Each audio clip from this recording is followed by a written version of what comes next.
Welcome, everybody, to another episode of the Boys in the Big Apple podcast. We are back on this final Monday of August. We are getting closer to football season.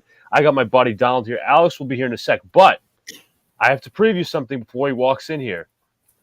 We made a bet on this previous show, not on this show specifically. It was Friday night. Me, Alex, were recording. I helped him out with that preview, and we put a bet together. And the Jets won, obviously. So if the Jets won, Alex is going to have to come on with Jets gear. I would come on with Giants gear if the Giants won. So, everybody, this is Alex and a Nick. Oh, no. Oh, second no. year in a row. No. The second year in a row No. happened. He is wearing a Jets hat. He is wearing a Zach Wilson shirt under it. He is also wearing my Nick Mangold jersey. So what's up, everybody? Welcome back to another episode of the Boys in the Big Apple podcast. As I say again, what's up, Evan and Jets? Mess.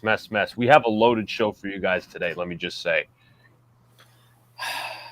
I'm extremely fucking disappointed in my team. Again, I have to wear this shit.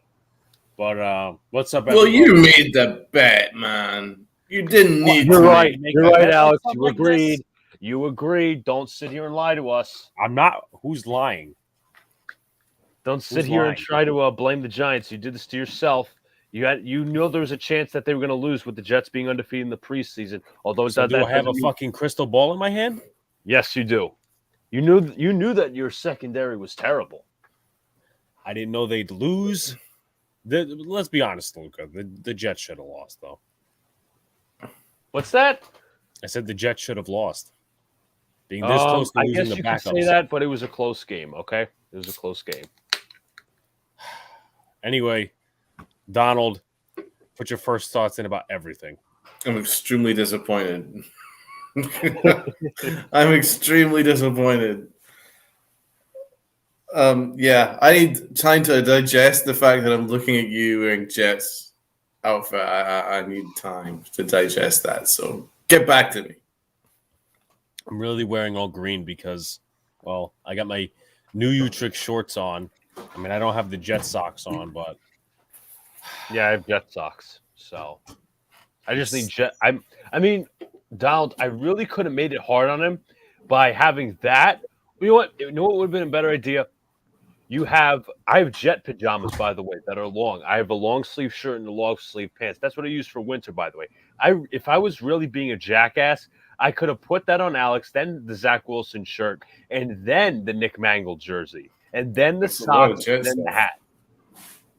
I'm could have went all sweating out. and it feels like I'm wearing pads right But now. let me just say this. I'm going to save that for next year's regular season when the Jets really play the Giants in the regular season.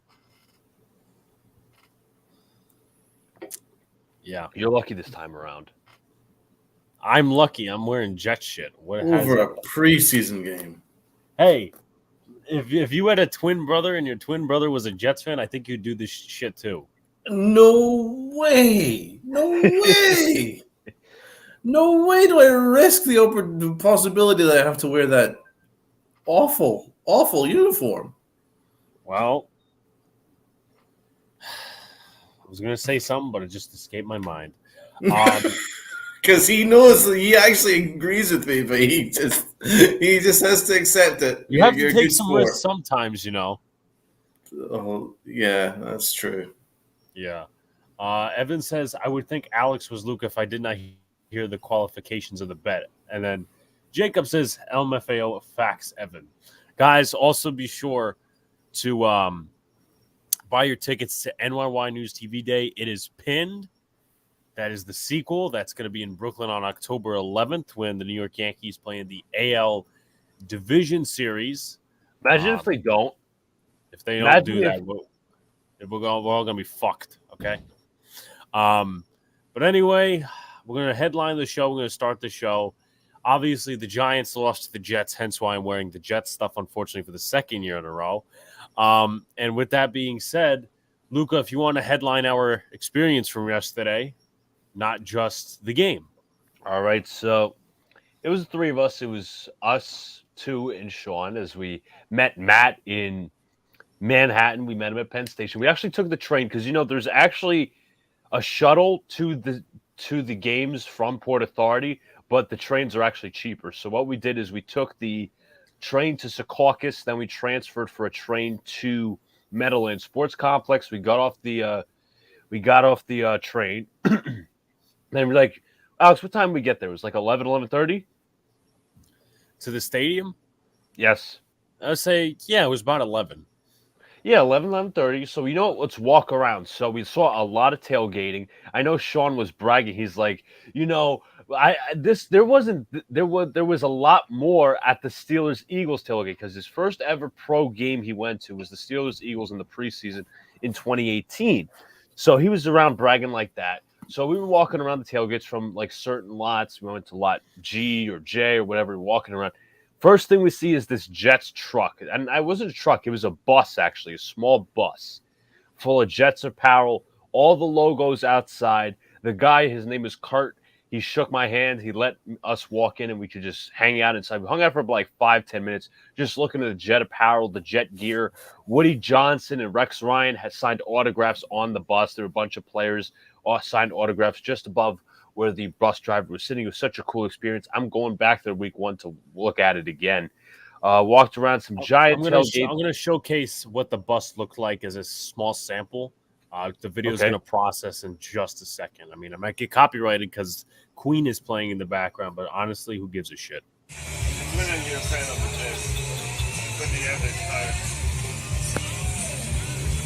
What's your name? Ben.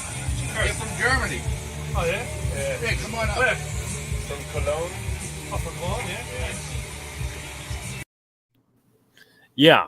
So there was a little bit. That's just a little bit of what. Yeah, I didn't capture the autographs because we didn't get that till later, and before we got off the bus. So, Luke, if you want to keep going. Yeah, the bus was a cool experience. We got off. The guy that drives the bus actually built it himself with all the apparel and stuff like that. So I was like, you know what? I'll be back week 1 because that bus is there every time the Jets play a home game, obviously. So we got that.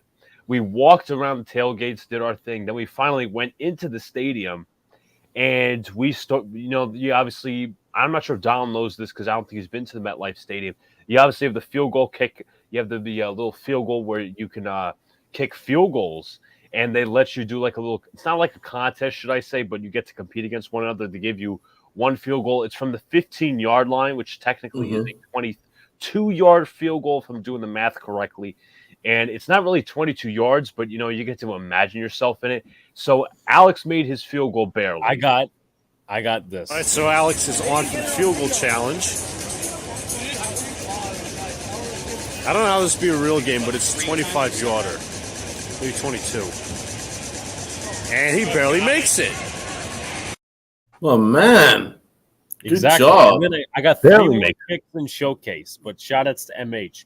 Yes, I lost the bet to Luca about the preseason game. The Jets won, so I have to wear all Jet shit. See, I got my Zach Wilson apparel right here. I got the Nick Mangold. No, I'm going to remind you, this is the second year in a row he's done this. He's bet on exactly. So you already experienced his loss. Well, listen, that was the Joe Judge era. That was different. At least I'd like to think so.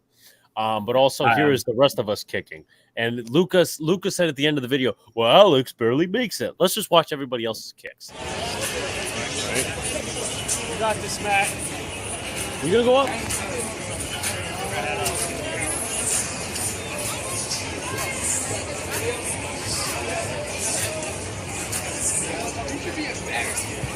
Hey, got it.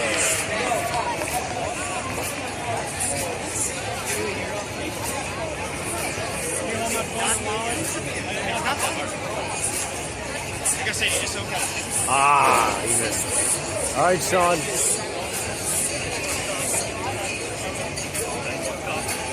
What? I fucked up. Did you make it? I kicked the tee, and the ball just... Did you make it? Did you make it? I didn't actually... No, not even close. Tough showing. Are you onside kicking that?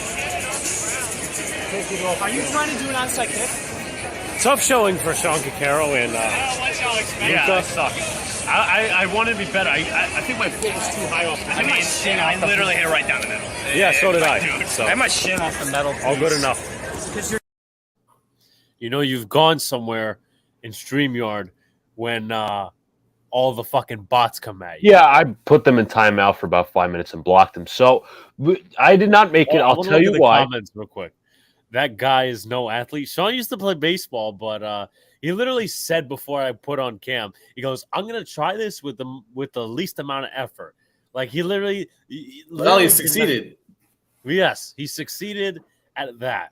MH says, "Look at the power" when he was referring to Matt was really good with his kick. Yeah. Oh my god. Yeah, that was pretty good. I'll give that to him. But he lined up like freaking Graham Gano, man. Like Yeah. he lined up, he like sized it up and then like that. Yeah, Yep. Thing is, he even showed me before we all did the kicks. He showed us which part of the foot you have to kick the ball with. And I said it in the video. I'm gonna say it again. My foot was a little too high up off the ground. I should have been on the ground sturdily and then kicked it with the side of the foot that I should have done. So I don't we know did what's that. worse though, not trying and missing or trying and missing. So, But mine wasn't. The thing is, mine was even close. So I'm probably the worst out of it. I barely moved it. all right. Jets Mess says you look better in green than blue. I don't think so. Though I think you do. tonight I am testing something. Tonight on my lights, I have a blue tint on. I don't know if you guys can see it. It's but take this off. See? So I'm then again, I don't know if I have green lights. I think Luca would definitely. I think you should pay for some. No, green covers. I might have some, but I don't know. Does he play with the blind team? Well, I mean, I always call him Four Eyes, and he's very blind without his glasses, so we may have to evaluate that. MH says we need Alex in Met gear. I don't know who I would make a bet with to be in Met gear. You can make a bet with Brian. No. I mean, come on.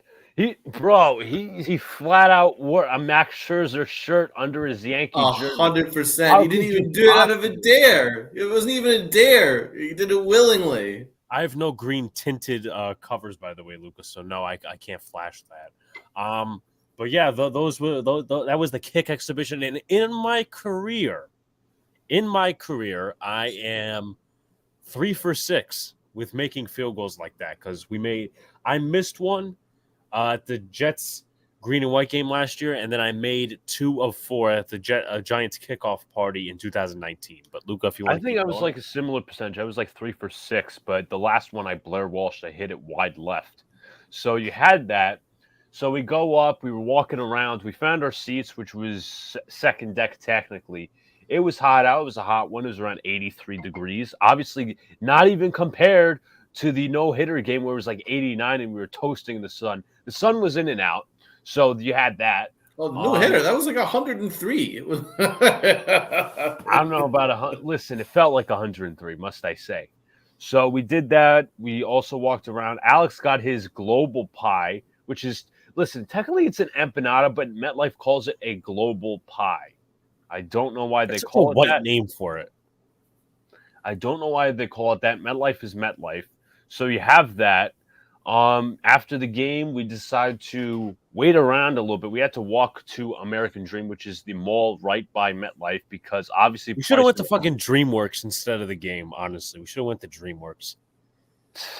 The prices were kind of skyrocketed, not like by a lot, because after the game we weren't supposed to go far. We were supposed to go about 10 minutes away. We were going to go to this bar called Rockefeller's, and I ordered the Uber. We waited a little bit and got there, Rockefeller's, and we walk in the door, and I asked the bartender, "Table for 4, please." Kitchen's closed at 5 o'clock on a Sunday. Oh no, not this again. No, don't worry. It's not as bad as the previous experience. So we walk out, and I look at this. I do some research, and it's this new Maggie's Bar and Grill, which is about 15 minutes away. So we walked the distance, and we walked in.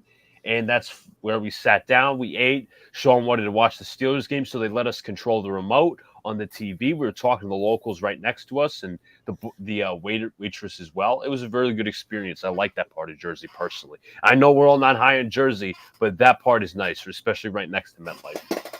Okay. I agree. I agree. I mean, it was. I'm actually at some point tonight. I'm going to write a review for them because that was actually a very nice place, and unfortunately, that place is actually up for sale.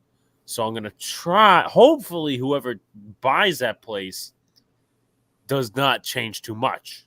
Listen, Hopefully. I hope they don't sell it by week 1 because after that game, I told my sister we're going back to that place because the food was good and the experience overall. Like if I'm hoping they let us like watch the other games when we're there, and we can just click on and watch some football. That I gotta tell you, that should be a place where you go on Sundays.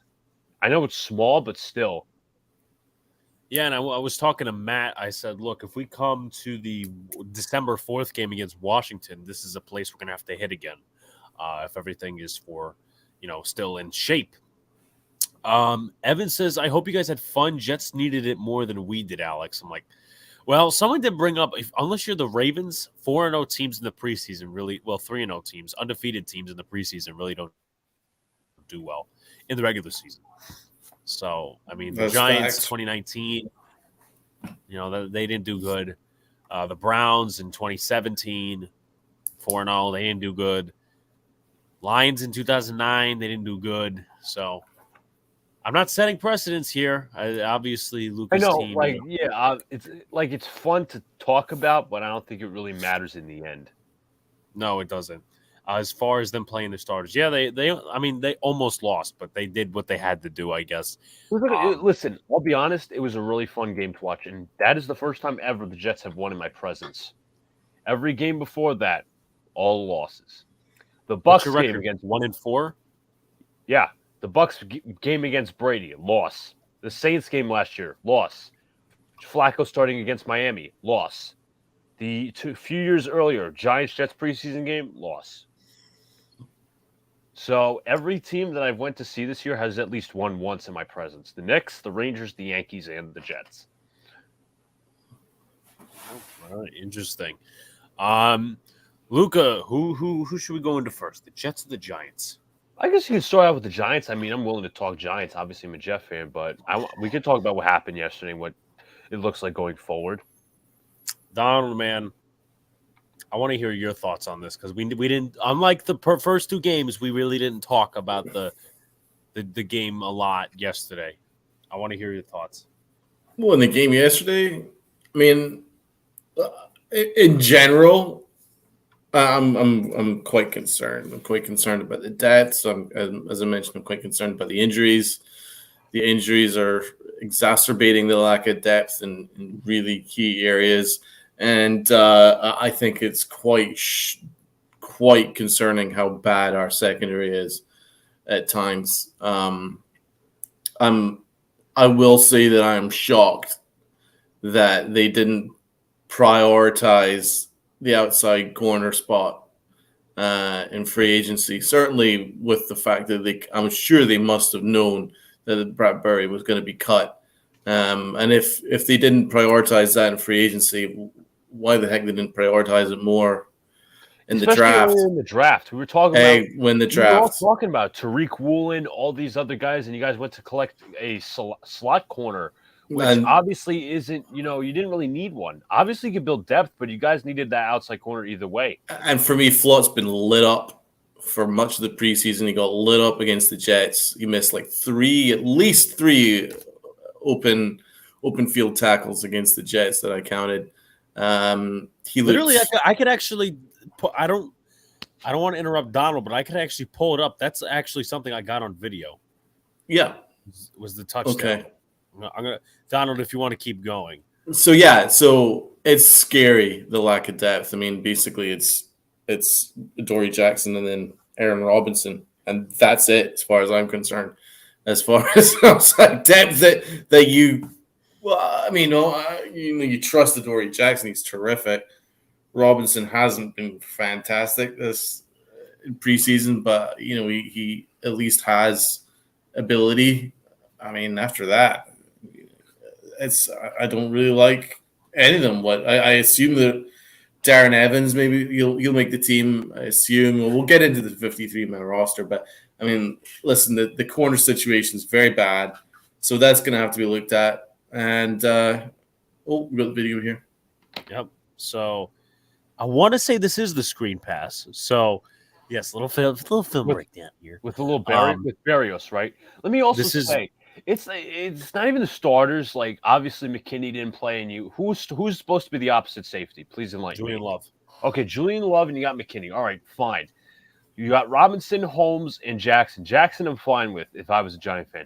Robinson, I'd be a little concerned with because he's getting his first time, like he's supposed to get full season reps, second corner. He struggled in the preseason, so that's something to look at. Obviously, Donald did a nice breakdown 2 weeks ago. He said really good in coverage, can match up, but he lacks the foot speed.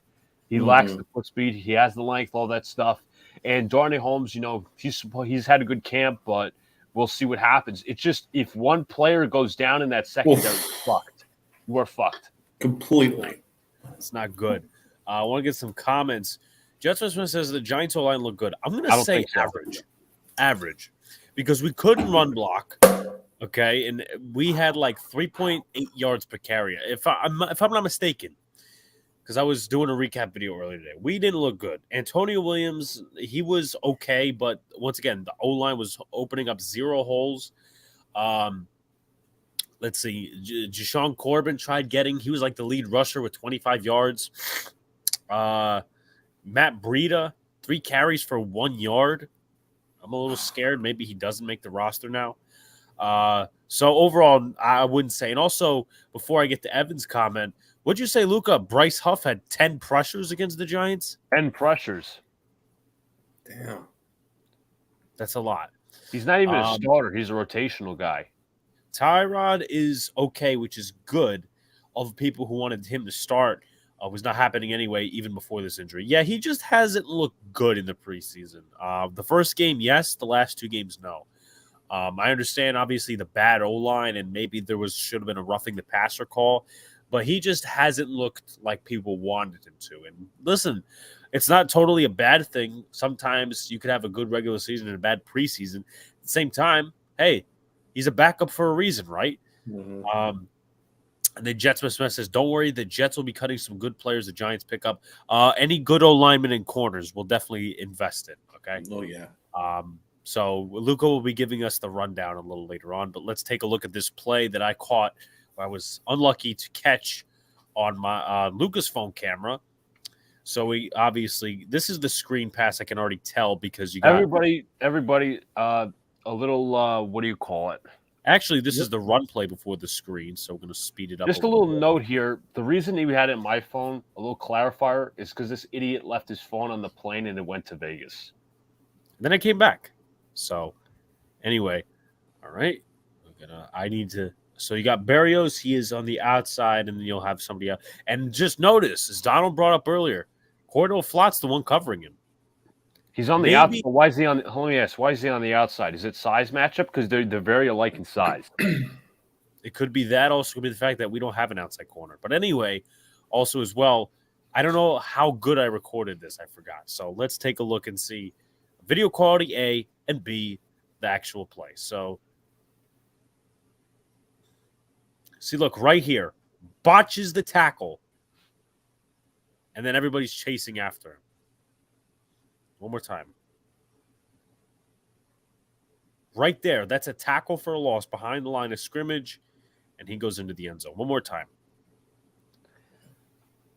All right, see if I can slow this down. Botches it right there. Berrios shimmies. It's a leg tackle for no reason. And yeah, I mean, I don't know. Maybe number 34 right here doesn't. I don't think he's being blocked, so he could have the speed and just the angle to get Berrios. He just doesn't. That's Nate Metters, and that's a touchdown. There's just so much. Even not even the secondary too is the linebackers. So much bad tackling from you guys. No, it was that touchdown before the half to Lawrence Cager. What the fuck was that? Like, I didn't catch that on video. That was Jeff Smith, actually. Okay, Jeff Smith. But literally right here, and then, like, he literally just right into the end zone, right? Like this. He backs right into the end zone. He didn't have to walk. He didn't have to run. He's like, okay, I'll just reverse, backpedal. And we've also got a situation at receiver. I don't think that the coaching staff's enamored with Galladay's effort. Galladay looks largely disinterested all preseason, as far as I'm concerned. And also Wandale Robinson, what kind of a role is he going to have in this offense? 4 receptions for 1 yard this preseason. 1 rushing attempt for 11 yards. That I didn't see. He didn't make a catch. I mean, what is his role going to be? It looks like he's going to be very much a niche kind of a guy, a niche role. Again, I don't like what I'm seeing. I really don't.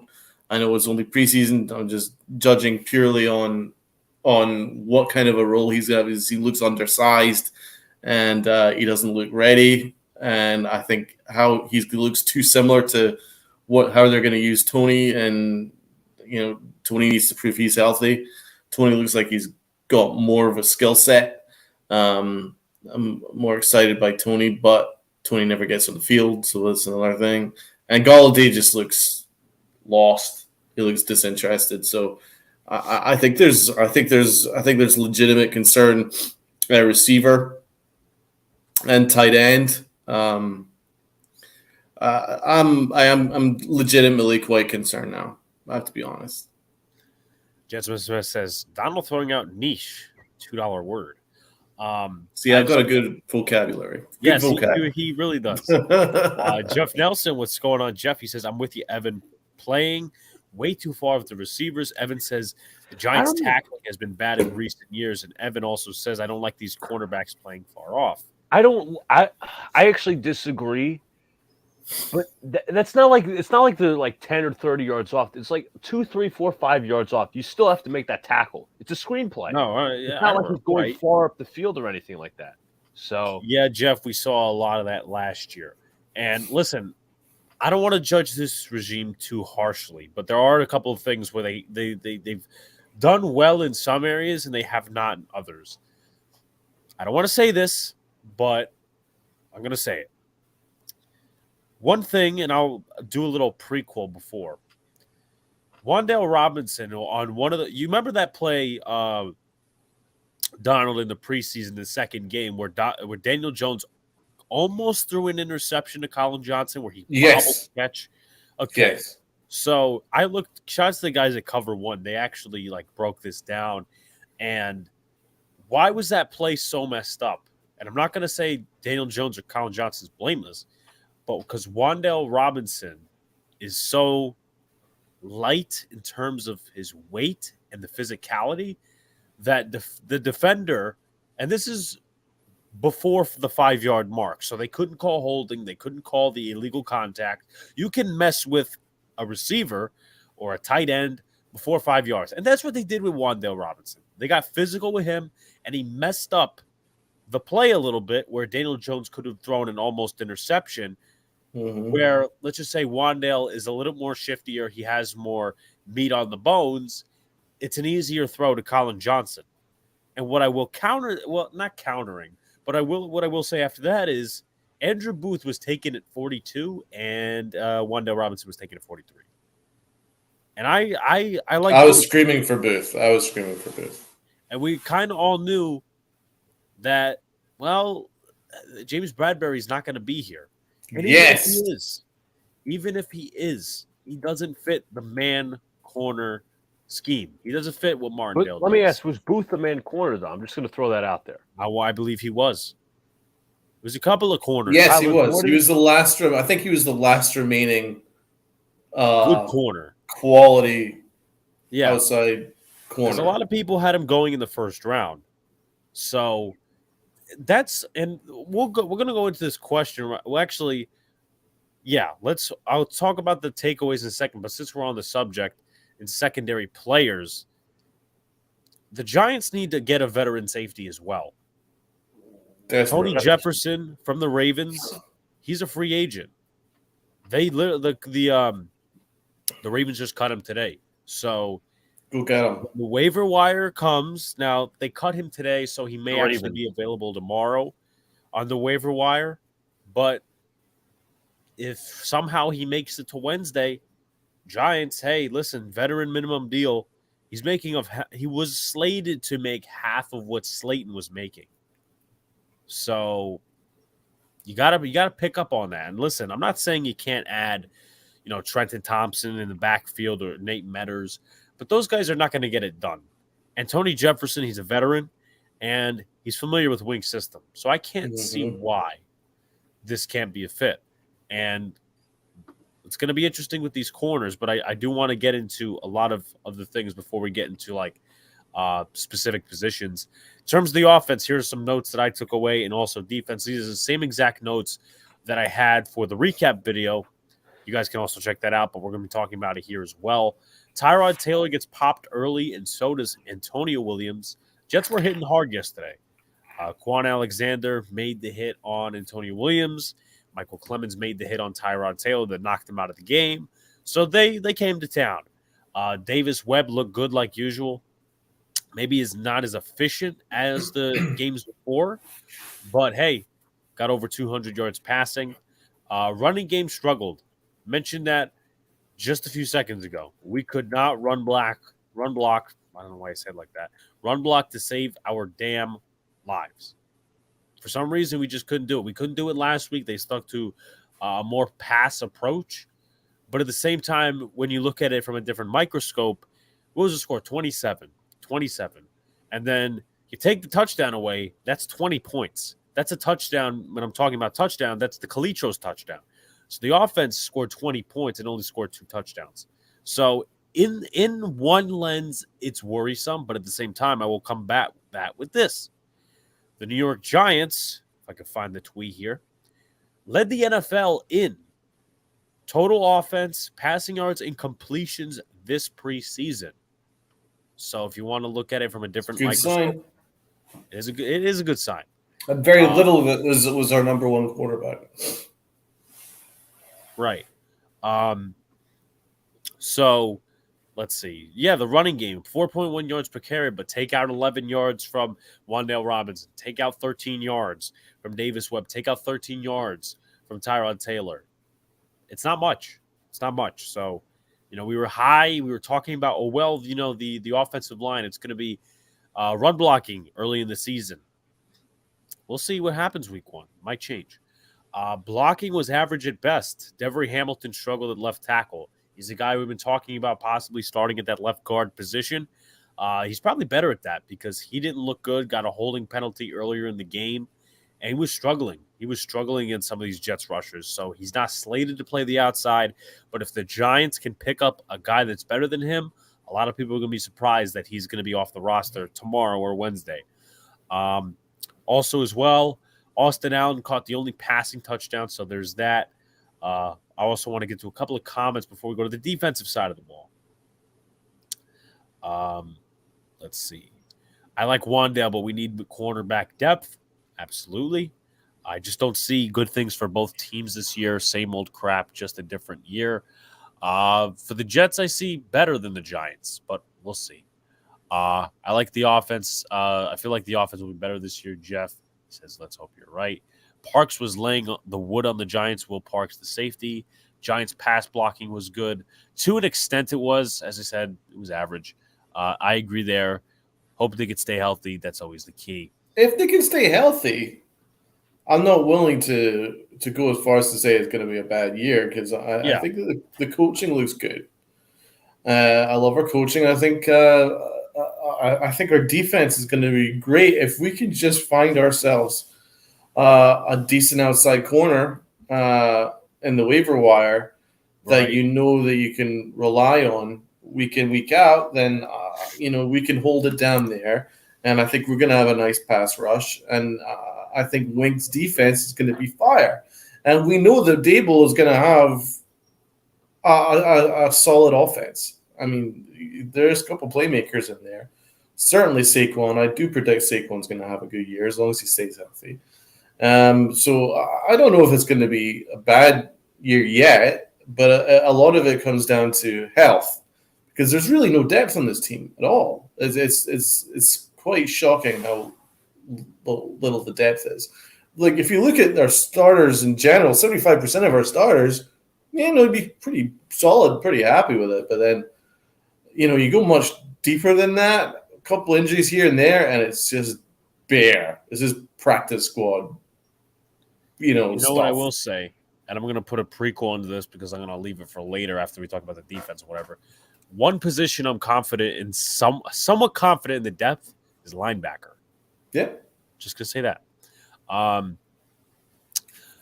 Defense and also defensive line. Almost nobody on defense stood out except for the linebackers and interior defensive linemen. And I'm not talking about pressures either. I'm talking about the running game. Austin Calitro with a tackle for a loss, a pass deflection, and an interception turned to a pick six off Joe Flacco. He's had a hell of a preseason. There's no doubt about that. I don't know that he's going to make the roster, maybe the practice squad, but depth is depth. I'm looking forward to seeing how our 53s match up. Almost impossible to stay healthy, like being in a crab boat, and backups are in question. That's definitely the Giants story. And then Evan says, "Please stay healthy, Giants." Micah McFadden forced the fumble on Michael Carter. I love Micah McFadden. I like Micah McFadden. My favorite sneak pick towards the end of the draft. Austin Calitro, he was great in the preseason. Absolutely. Probably his best preseason. O'Shane Zimenez with 2 quarterback hits. Yep, Nick Williams, Justin Ellis, Tay Crowder, Jalen Holmes showed up. Yes, they did. They definitely did show up. Love this defensive line in terms of stopping the run right now, in terms of depth. And the linebackers, once again, we'll talk about that as strengths. Don't forget how great Timon Fox was on the edge in week 2 of preseason. He was an absolute monster. I know me and Donald are going to disagree, but the edge position I might want to talk about is a worrisome position a little later on. Okay. Secondary was trash. That's how I put it in my notes. Harrison Hand, recently claimed from the Vikings, was beat on the touchdown to Denzel Mims. Yes, Donald has the correct emoji, thumbs down. Khalil Dorsey, who I've been high on in the preseason, fucked up the entire last drive. The pass interference penalty, then was beat on a shimmy out route to the left side of the end zone by Kelvin Jackson. And that was the game winner. By the way, the Jets released Chris Streveler. Also as well, Zion Gilbert pass interference on Nate Netter's interception. So that's the story of the secondary, everybody. Defense is versatile and aggressive. That's what we are intrigued about. Those big plays. We will give up those big plays either way, but more likely if we don't have a secondary to talk about or deal with. So I think we touched good on Luca. If you want to pull up some cornerbacks, maybe in on Spot Track, there's going to be more tomorrow, so we might be a little I can't say unprepared, but light on the available cornerbacks. Right. I was talking about this like 2 weeks ago, and I was like, okay, maybe you could go through the strengths. Maybe you could live with your corners growing a little bit. Now we're revisiting this conversation after this game where this defensive secondary was just horrible. Listen, it depends. If they're a draft pick, that's a different story. If they have upside, different story.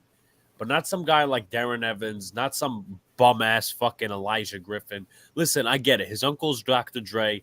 That's great. But he can't step on a football field and play for the New York Giants. That can't happen. So I got a couple here. Okay. You want me to share the screen or just read them off? I could do either or. Real quickly, Jets Mess says, who did the Jets release? We released Chris Streveler, unfortunately, as everybody's crying about that. But again, if you're asking me, I said Chris Streveler was better than Mike White in this preseason, like everybody else, but I really don't care as long as he brought back to the practice squad. Calvin Jackson was released. He had the game-winning touchdown yesterday. Irvin Charles, Michael Pirine as well, and I think Javelin Guidry and Bradley Anae, who had a really good preseason. I hope he's back in the practice squad. Wasn't Javelin Guidry a draft pick a few years ago? Nope. He was not a draft pick. He was a UDFA. So I'm probably getting him confused with Eichels then. Yeah. But if you want to talk about you pull up those cornerbacks when you get a chance. Yeah, I have them right here. All right, go ahead. All right, so we're going on the list. Trey Waynes. How do y'all feel about Trey Waynes? Not so good on him, in my opinion. I mean, he would be a little bit of an upgrade over what we have, but he's a slot corner. No, yeah, exactly. He's We not have like 700. Yeah, He true. also has been injured the last few years, so you don't want to take another chance. Another problem. Joe Hayden. No. He's a zone corner. Yeah, I don't even view him as an outside corner. Chris Harris Jr.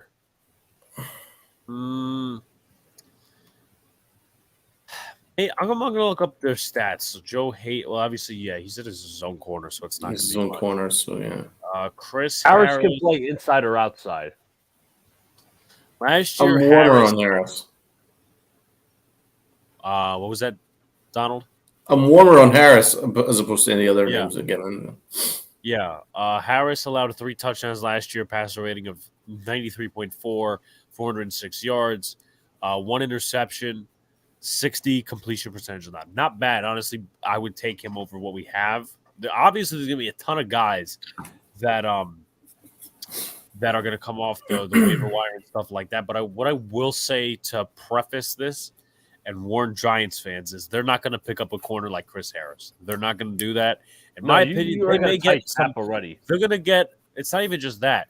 They're going. In my opinion, they're going to get some low end corner that's a veteran, like maybe Harrison Hand. They keep him on the roster or somebody else, and they're going to work out the strengths and weaknesses with these young corners.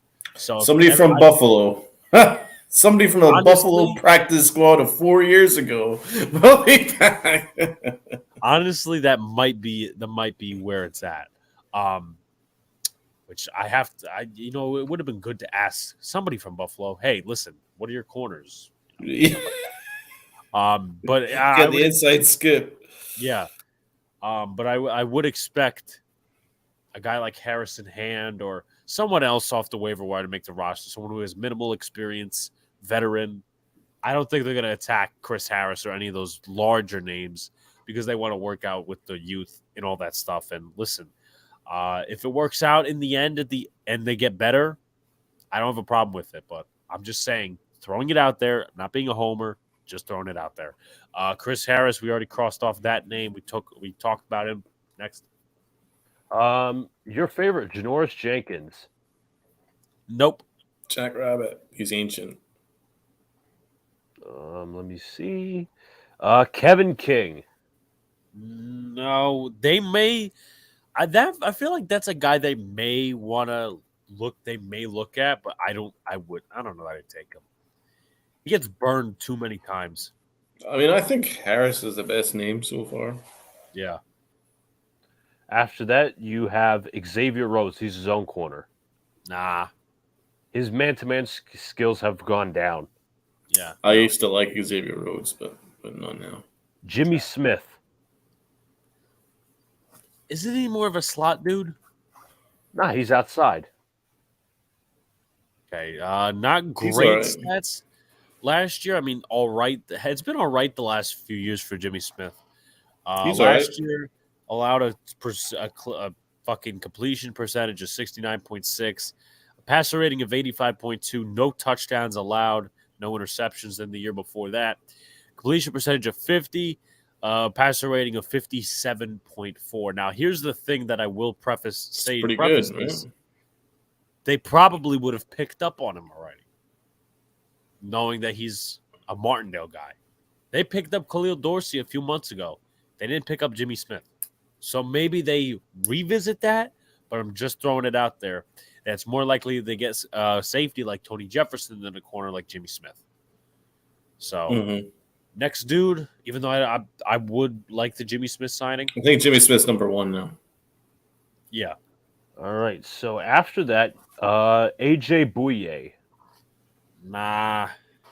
He's been past his prime. I like AJ Bouye. Alex, he was the first name that jumped out to me. Let's be real, Alex. You're not looking for anybody past in their primes. If they were in their primes, they'd be signed already. You're looking for somebody just to hold down the fort. I think Bouye, Jimmy Smith, Harris. I mean, listen, as I say, he's I mean, look, is spot on. I mean, what are you expecting? I mean, we're not exactly going to be getting Revis Island here. I mean, we have to. I know, but it's like Boye, okay, I would take him over Kevin King, but like, I don't know. Isn't he gonna be like suspended or something? I'm not sure. I don't know.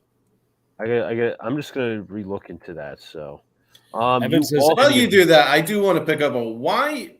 This is what I don't understand, and what I don't understand is how it has been bypassed for much of the offseason. Why there wasn't more criticism of the fact that there was such a lack of planning as to outside corner from Joe Shane. I mean, listen, I love Joe Shane. I'm excited for him, but I will say that I never agreed with this strategy. They must have been planning to cut Bradbury for much of the offseason. Why they didn't have more of a plan as to such an important position as second corner, I think it's crazy that we're having this conversation right now. We should not be having this conversation right now. That's a fair argument. Here's why I will say, kind of agreeing with Donald. Cordell Flott is a slot corner that could be an outside corner. Could be an outside corner at the NFL level, right? What you could have done is I don't mean to go back too much and do this, what they call revisionist history. But you could have selected Calvin Austin, who's a nice figure. He could take the top off of a defense in the third round. That's who the Steelers selected. And we wouldn't be having this conversation about Darius Slayton. Now, this would take away Wan'Dale Robinson, and you could have selected Andrew Booth in the second. So, and here's the thing. Here's two things that I don't know. Listen, people could blame Gettleman or whatever, but there's two things you have to look at when you're talking about this regime. Shouts to Jeffrey. What's going on, Jeffrey? Wink Martindale calls for strong cornerbacks on the outside. Strong cornerbacks overall, but they call for strong cornerbacks on the outside. That's A. B, besides the little sample size of last year, Aaron Robinson has mostly been a slot corner when it comes to the college level. I like Aaron Robinson, but we have to admit facts when it comes to facts. Not a lot of footage, not a lot of tape as an outside corner. What really makes you think as a third-round pick that he's going to transition to that? Because he's man-to-man? Especially, I don't know. But you guys get my points. Right. The tape wasn't good tape this preseason. That's for sure. But I do have hope for him. But after him, then it's just a dark hole. MH says Monday morning cornerback. That's honestly what it is right now. Monday morning. I mean, let's not forget that Joe Shane also spent money on a tight end who we never saw at all. Ricky Seals-Jones. That was a disaster. Yeah, our taxpayer dollars go into the witness protection program. Exactly. It was a witness protection and then whacked. Yeah, I mean, I Where got is he? the signing at the time, but no, Ricky Seals-Jones on IR, Luca. I don't know. I never. It's going to be once again. It's going to be interesting to see who they pick up at tight end. Tanner Hudson, I think, is going to make the roster. Who they picked up a few days ago from the 49ers. I got some insight from Donald's buddy Brian because he's a Bucs fan, and Tanner Hudson was with the Bucs for a little bit. So, waiver wire is going to be worth checking out. I mean, I know a lot of people are talking about Eric Ebron as another option. So, I like it's going to be a lot to look at. How about the Washington Redskins player who got shot yesterday? Brian Robinson. Brian Robinson is doing okay after he was shot during an attempted robbery yesterday. So crazy. Hope he's doing well. All right. I'm going to continue and let's go like 5 more. Okay. Unless you see a real drop off. I see some drop offs. How about Vernon Hargraves? No.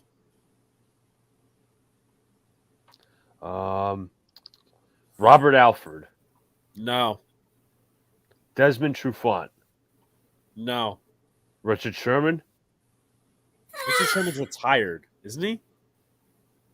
Well, it technically Contract sometimes doesn't update, so I'll give you a pass on that one. All right, I have 2 more in mind, and those are like 40. Yeah, there's a shit ton, but they're all like flunkies. So Yeah, you have Robert Alford. You already said that. You already said that. Okay. I just missed the name. Damn it, DeAndre Baker. Fuck no.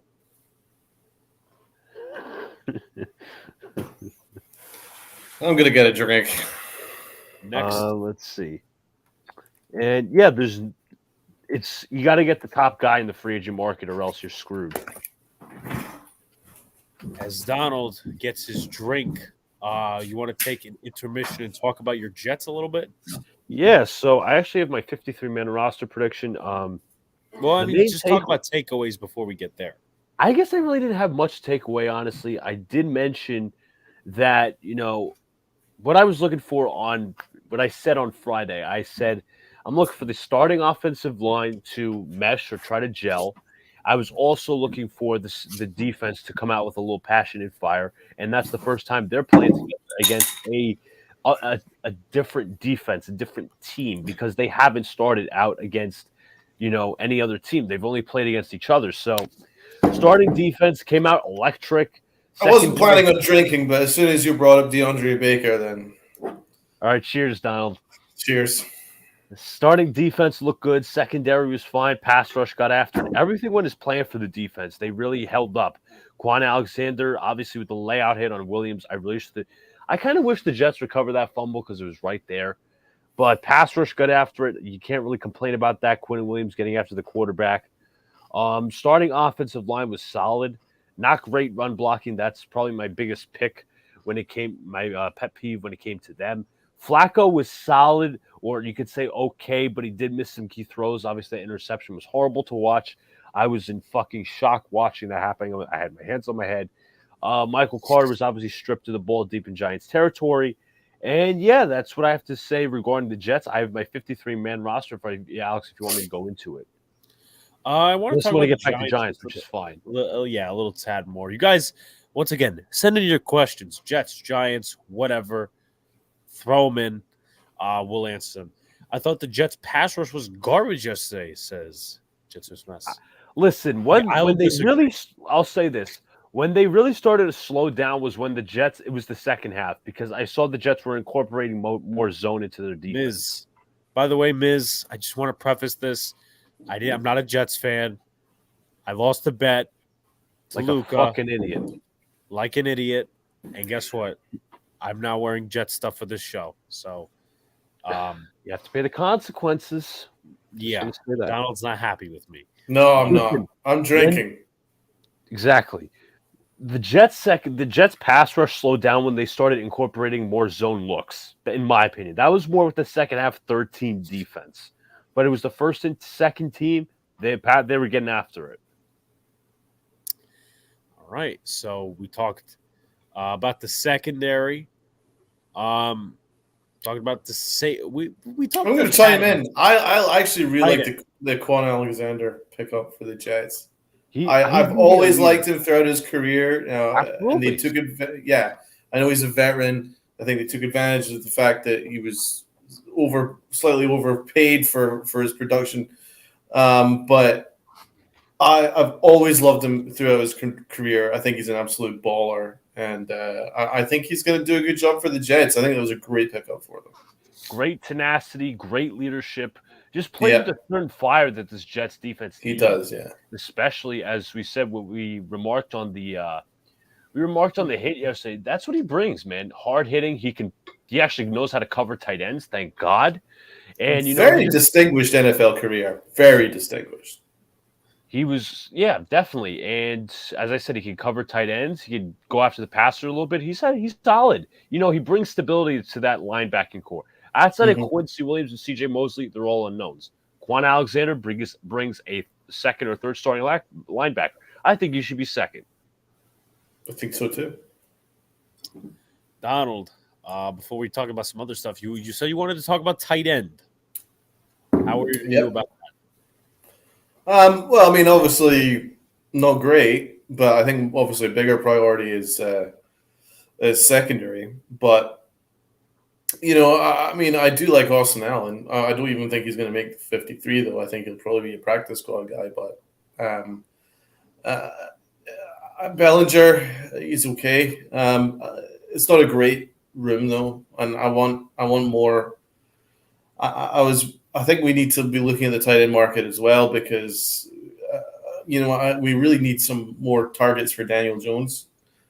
there's I have some issues as to who Daniel Jones is going to go to on third down. I'm looking at it and I'm like, who's it going to be? Because Golladay doesn't look like it's going to be that guy. He wants a big target guy. Is Kadarius Toney a big target guy? No, Wan'Dale Robinson certainly isn't. Darius Slayton, I don't even think is going to be on the roster, nor probably should he. The tight end situation, I mean, Myrick's he's more of a blocker, so it's either going to be Tanner Hudson or Bellinger. So you're more Are they concerned ready to be? in terms of, So I'm quite concerned about this position. yeah, you're concerned in terms of veteran leadership in that room. You're also concerned more about receiving than blocking, from what I hear. Well, yeah, that's why we signed Ricky Seals-Jones, for God's sake. He's the only thing that he provided was possibility that he could catch the ball, and he was never healthy. Through most of his career, he's never really been healthy. So I didn't agree with that signing either. I just got to say, this goes along with Miz's point. I'm not, I think Joe Shane and his guys should get a little more criticism for this. I know I'm a Jeff fan. Everybody's going to say, oh, you're just raining on the Giants. No, I'm not. If you want a true evaluation of the Daniel Jones this year, you got to build around him. Yeah. And that tight end position is barren as hell. You should listen. I would have drafted 2 tight ends personally. This was a tight end loaded draft from point A to point Z. You guys chose Bellinger, fine. He's a good block. He's a good combo tight end. He could block. He could also, receive. I know Don was a fan of Kate Otten. There was many. You had Isaiah Likely, Charlie Kolar. I could go on and on and on. Jeremy Ruckert, all these different guys, and you guys had one tight end. And you listen. I would have rather had 2 rookie tight ends than Ricky Seals-Jones and Daniel Bellinger.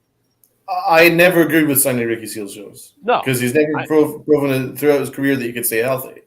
We should have proven availability, a dude that can stay healthy and big, reliable dude that is going to play every week. Because the Giants had such little money, they had to treat it like gold dust. Like they had to be sure with what their signings were, and I don't think they did that.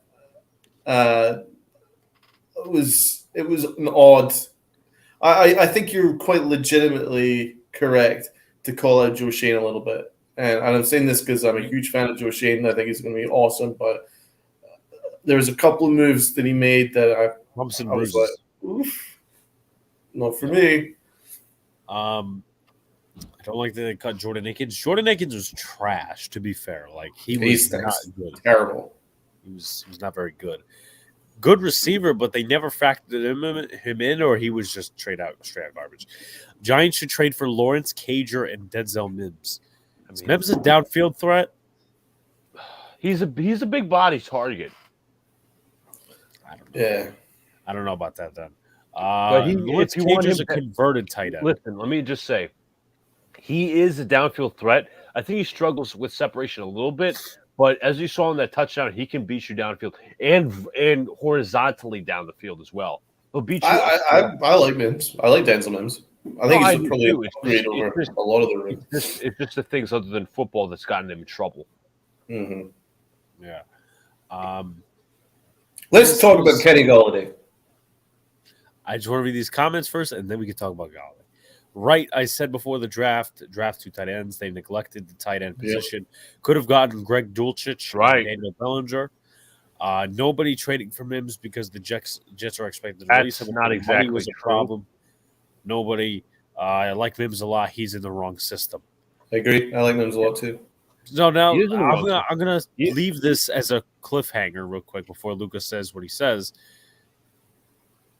Does anyone actually want him over Darius Slayton on this roster? I'm just gonna say that no one has to answer, but I know Donald wants to go to Kenny Golladay. Donald. So him being who? Golladay or Slayton? Who do you mean, sir? No, I would say, would anyone take Mims over Slayton? 1,000,000%. Really? 10,000,000%. Listen, if you put him in the right system correctly, I think his upside is definitely going to show. Mm-hmm. Here's what the contrast is going to be. Shouts to JC, who's going to NYY News TV Day. The sequel. You can buy your tickets. It's pinned. Yeah, so buy those tickets, people. It's going to be a fun time. What was I going to say? What a lot of people are going to combat with this whole Slayton thing. Let's just say the Giants get Denzel Mims.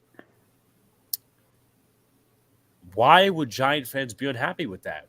If they traded Slayton to Team A, Team B, let's just say they trade him to the Broncos. I don't know. They trade him to a fucking team. Mm-hmm. Because Mims is not an established NFL receiver. He's not established for what he is. They would be banking on upside and I'm not trying to compare him to this player, but he would be like a Billy Price. Didn't work out in that system. Maybe he's an average player in this system. That's what a lot of people would be afraid the Giants are banking on. And Slayton, yes, he struggled. Yes, he's dropped passes. Yes, he's, but he's shown, I know it was how many years ago, at least once, that he was a solid receiver. Not a number one threat, but a solid receiver where Mims, whether you argue it's the staff that's not letting him into the offense or it's just, he's not that good. I don't know. That's, as I said, that's going to be the question. Really, with any receiver the Giants end up getting. Exactly. I mean, but to be honest, look at wide receiver room. It's not exactly that proven. Can I ask a question? What do you guys have to lose? Yeah, exactly. You might as well trade a question a lot of Giant fans are going to ask. Might as well trade a late round pick and get this guy. I mean, I'm not advocating. Listen, it's not a talent issue with Mims. It's about, did he learn the playbook? He's putting his head. He doesn't have a great attitude. But you know what? If he's in a better system that puts together his strengths and he actually can go up the depth chart, that's not a problem. Mm-hmm. What do you have to lose? You're evaluating. That's all you're doing. Shout out you to still have him on his rookie contract, especially if he goes off for you guys. I mean, look who's pegged to be in our the back end of our receiver room would be Sills, Richie James. I mean, if you ask me, I would take Mims over David Sills. I would too. Got to factor in Daniel Jones has chemistry with David Sills. That's why they might. No, Sills is going to be picked, and they do have chemistry. I'm just saying that talent-wise, Mims easily matches up with the names that we've got. With Shepard's coming off a very serious injury. Kadarius Toney hasn't played all year, all off season. Wandale Robinson's had a terrible off season. Sills, James, Galladay's been terrible. It's not a great room, is it? So why not? What is there to lose? Shaz and Clutch, guys, you can go subscribe to his channel and the Hoop Addict. Yes, we will be talking some basketball for the first time in a while later on. West Coast was too difficult for Sims. He would be a beast in Green Bay. No offense, Jeff Smith. That is contradictory because that's the same system that Matt LaFleur runs. He's West Coast because he's coming from the Shanahan playbook.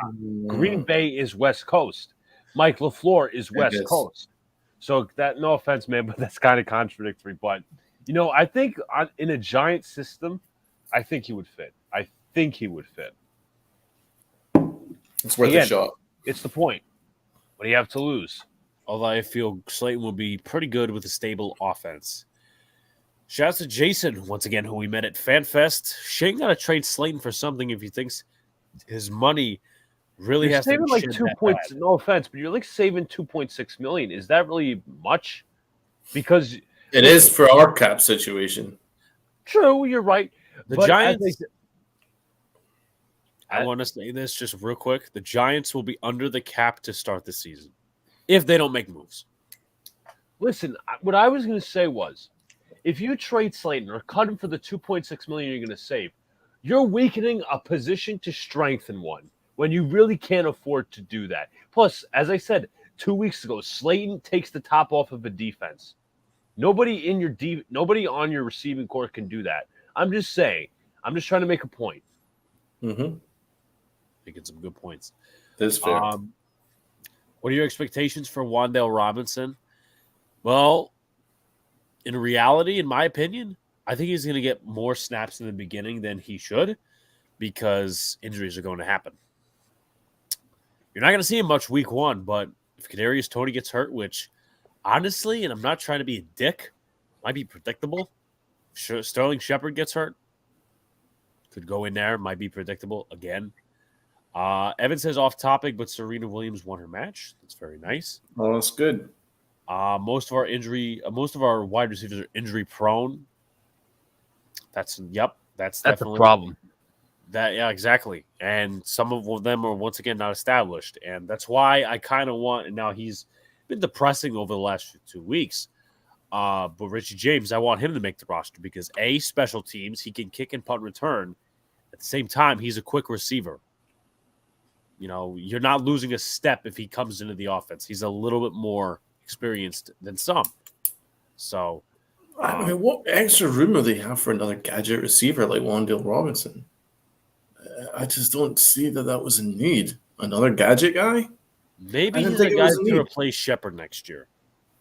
Yeah, I mean, he's probably looking long term with him. But I'm also kind of looking short term because this is Daniel Jones' prove it year. They've actually basically based their offseason on this is Daniel Jones' prove it year, and they haven't really put anything around him, either a tight end or receiver, where you'd be like, oh, he's going to help Daniel Jones. So I think it's a legitimate question to ask. I think in some cases, I'm not going to say they did like the worst job in the world. I'm not saying you are either, but I think they're trying to put scheme over talent in some areas. Mm-hmm. I agree. Because I think they thought scheme was the issue mainly before the other stuff was the issue. Clutch says, I like Gary Brightwell a lot. Yeah. One fucking place we could say we have good depth is running back. I mean, so there's that. So we talked about, we never went on the point of Kenny Golladay. I don't know if you discussed your thoughts, Donald, but I've not discussed my thoughts, no. But I mean, Kenny Golladay, I'm very concerned, and I think let's be honest, I think the coaching staff is too, because I mean, Dable was asked specifically about Golladay, and he didn't even specifically mention Golladay by name. He only spoke about the wide receivers in general, and that we'll talk with Golladay. I mean, it wasn't a ringing endorsement. I think that we know for a fact that Gettleman bid amongst himself for Golladay. I think no teams were willing to go over 1 year for him because of the very serious injury that he was recovering from. I think he was probably been a product of Matthew Stafford. I think we can pretty much safely say that now. Stafford made him look really, really freaking good. Now, I'm not going to say that I didn't support the signing at the time. I was excited. I was jumping around like every Giant fan when we signed him because we needed the number one receiver, and Galladay's the number one receiver. But if he was healthy, Kenny Golladay, pre-serious injury, then I would have been really, really happy, and I think we'd be seeing a much better version than we're seeing right now, because I think it's affected his foot speed. He's not getting any separation at all. But I'm also questioning his effort a little bit. I don't think his effort is 100%. But it's nothing to do with the RPO that everyone's talking about. It's nothing to do with that because he wasn't supposed to make any block in that situation. So that's really important to say. But in general, his effort level has been poor. It was poor last year. He gave up on a lot of balls last year. And I've seen nothing from him in preseason. And I think it's a fair thing to say that I think had he had a cap situation where he could have been cut, he'd been cut. It's just he's uncuttable. So I think it's a very real concern that we have with him right now. I don't know if this is a realistic possibility because I'm asking you guys. Would you possibly trade him at the deadline? I don't think so. Well, unless we're completely tanked out. But who's gonna offer anything significant for him other than like a 7th round pick? In that situation, it's going to be a salary dump. Yeah. I'm going to say this overall. This whole Golladay thing is shouts to Anthony Medina, who's also going to NYY News TV Day, you guys. Once again, buy your tickets. Also, don't forget to like, comment, and subscribe. I usually say that, but do all that stuff. notification bell, share this out as well. But what I will say about Galladay is this whole prospect of him not producing, whether it's one thing or another, is getting concerning. We could talk about, well, these guys didn't have, the preseason, they didn't get receptions. I'm not too concerned about that, but it is weird that Daniel Jones did have more connection with David Sills and Colin Johnson, who were fringe guys rather than Galladay. I think if Sterling Shepard was out there, I think he would have gotten a lot of targets because they have a connection. They do. Clutch says, just cut the GOAT, Chris Streveler. Yep. Yeah, because they like Mike White better, but Mike White is not that good after last year. Not that good. So it is a concern. I don't think he fits the offense in real discussions. In real time, he does not fit the offense. I mean, we would somewhat still be having this fitting the offense conversation if Kenny Galladay's production was a little bit better. But let's be honest, there's possibility that they could phase him out of the offense any time during the season because he doesn't fit. It's a quick offense, an RPO offense. He's not going to, unless it's up, fake to the running back, toss it up like the throw up to Sills. Sills can do a little bit more. And I'm not trying to say that he has more talent, but the chemistry is also there. There's no chemistry with Kenny Galladay. So whatever it may be, he might just have to go to another team and find a different change of scenery, or he might, like Donald said, just have been a product of Kenny Galladay. Jesus Christ. Product of Matt Stafford. So and also his injury. I think it's really important to emphasize that injury. The injury, the effort, all that stuff combines into worrisome for Kenny Galladay. I think the injury. Don't you think that the injury has affected his foot speed? Because I've never seen him so slow off the blocks. My God. Right, but there is also this. Once again, going back to the cover one guys, I was looking at the film, and the one guy brought up, there was that one play. Oh, I forget what play it was. I want to whatever. One guy, I think somebody to the left was running a wheel route, and then Kenny Galladay was going to the right side of the football field. He was on the left. And he didn't do inside release like he should have. He did outside release. So it was tougher for him to get separation at the time. That shit you got to know on the field when you're running your route and stuff. I'm just pointing it out. So however you feel, whether it's effort, this, that, and the other thing, you have to be concerned about Galladay's production this upcoming season. He's got all the ability, though, man. He's got great hands. You need to get that ball up to him, and he can do it, but he needs to gain some kind of separation, something. I'm going to ask this because I'm just curious. Do you think he's playing with an injury, or because of a certain injury that he had in the past, he's regressed physically? The latter. It's the latter. Because somebody brought it up that he had hip surgery. Wasn't the same after that. The Giants still went out and signed him. So exactly, that's what I was saying. They bid amongst themselves for him. I think I was reading Dan Duggan on The Athletic. He said that there's no team that was willing to go any more than 1 year for him. I do want to say because of that injury. I do want to say this. People have made the mistake about talking about Galladay's play. To be fair, Clutch, that play he was not supposed to block. On RPO, that's what I was saying about the RPO. That's what that RPO, unless it was something else, because we've seen last year against the Washington football team, he didn't block too well in that first game against Washington. But that play he was not supposed to block because at least in my view, that's A, not the assignment. B, if he actually passes, that's pass interference because you're blocking and it's nothing. Legal blocking. So yeah, but definitely you have to be concerned. The Giants bid against themselves, as Donald said, and if they were in a situation not because of injury reasons, but because of flexibility and scheme reasons, I think they would have cut him. Yeah, this is what Galladay says here. If the finances made any sense to dump Galladay, I think the new regime would do it. The Giants would actually lose $4.3 million in this cap by cutting him. But I don't think that. So I think we can safely say that the coaching staff is not enamored by Galladay at all right now. Yeah.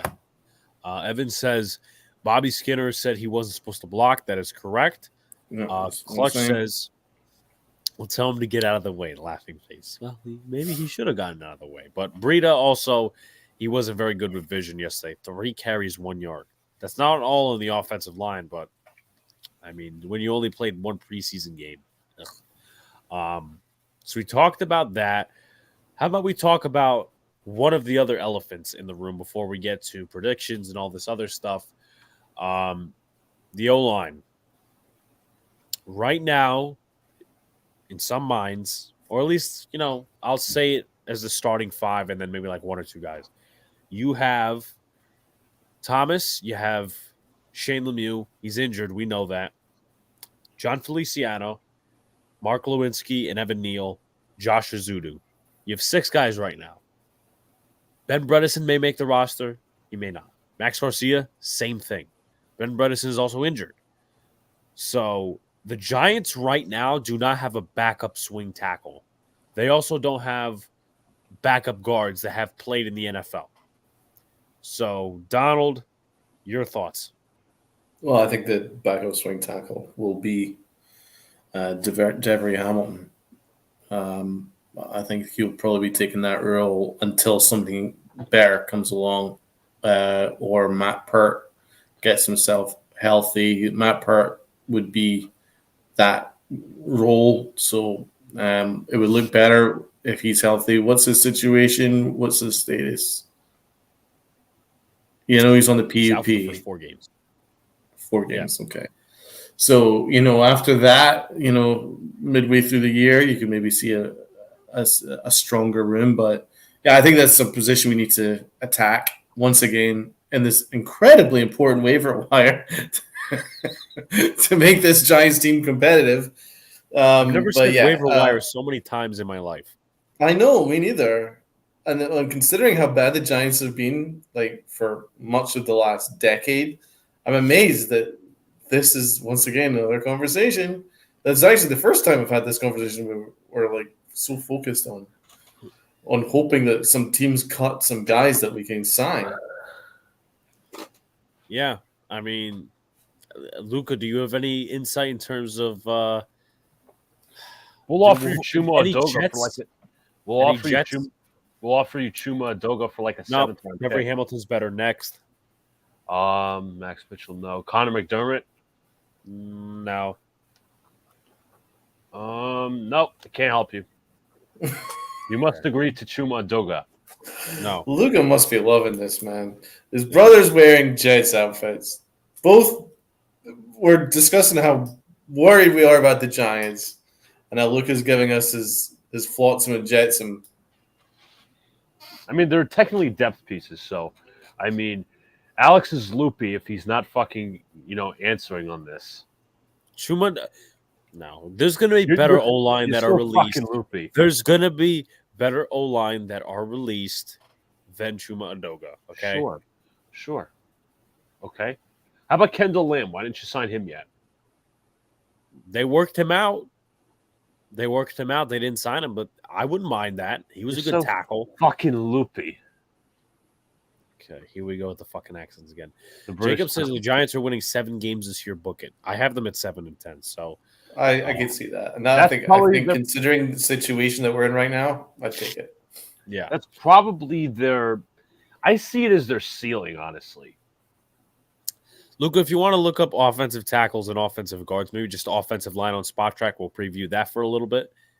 By the way, Donald, when I was speaking of all those British terms a couple of weeks ago, I got those from Kitchen Nightmares. So it's not like I looked them up. Well, with my hero Gordon Ramsay. Yes. Let's see. Tackle available. Well, isn't it just you could go on offensive line and then we can break it down? Well, I could go on tackle solely. Oh, all right. Well, go to tackle, I guess. All right. Your favorite, Nate Solder. No. Holy moly. All right, Donald's going to have to get more to drink. I know. I was going to say that. I need another drink. Eric Fisher. No. Darrell Williams. Yes. I like Darrell. I'm surprised they haven't picked up on him because he could also play inside. Yeah. He played with Buffalo, too, so he knows the system. Exactly. That's why I said that. Zach Banner, Yeah, I would pick up on him. Marcus Cannon, Yes, but he played only 4 games last year, so more like a no. Brandon Shell. He's more right No. tackle. Nah. Mike Remmers, Yes. Yeah, I like Travers. Ode Abushi, No, coming off a torn ACL. Otherwise, Also I got- would have said yes. also got Josh Wells, He's okay. He's a swing tackle. That's what he is. you also have Caleb Beninock. No. Trash. Nope. Everything the- else is garbage. So Give me 2 names. 2 more names: Terrell Crosby, Nah.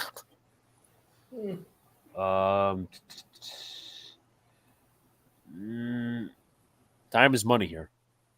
Derwin Gray. Nah. I'd Okay. go Williams. Williams would probably be my best bet. Again, why would you not bring him in? I don't know why they haven't, honestly. Maybe it's a money thing. Clutch says, I say 6 wins. Honestly, 7 wins might get you a playoff spot in the NFC. It's Depends how wide possible. open it is. Yeah.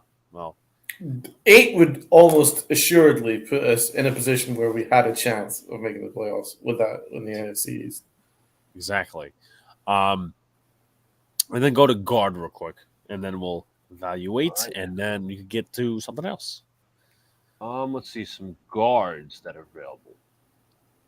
You have Eric Flowers. No. Someone a couple of He's weeks determined to make me drunk by the end of this episode.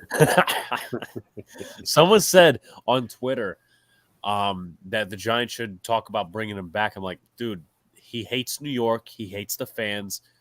No. Well, with Phillies Mutual, I absolutely hate him too. So join the club because you ruined my franchise quarterback's career, latter Give part him of a his fucking career. turnstile. The You guy couldn't block frickin' for shit. Subway turnstile that got Eli Manning killed, and Eli Manning was literally the Terminator, for God's sake. He was indestructible until Eric Flowers came along. This one I highly suggest. Played last year for us, Lauren Duvernay Tardif. Now he will be back. Now he said he was going to take a break from football for a little bit. He said he would be back in September. I love Maybe. Lauren Durney. But then again, that'd probably be a little bit better than what we have right now. So I would take it. solid Kansas City Chief, good player. I wanted him back as a depth piece, but we got Yeah. Nate Erbig instead. So if Play he guard. He could stick in at left guard until everybody's healthy. He can That's play his tackle. He's a 6 very wins good at player. best. If no real big injuries. Guys, also, once again, put your questions in the chat. We'll be answering all caliber questions. We still have NBA and MLB to do, so a lot of that. Oh, yeah. Also have Yankees. you also have Quinton Spain. Not really. I'd rather go to Spain. I'd rather Sarah Spain. Yeah, there's not much in the guard spot. Kyle Murphy, Nah, we had him last year and he got injured.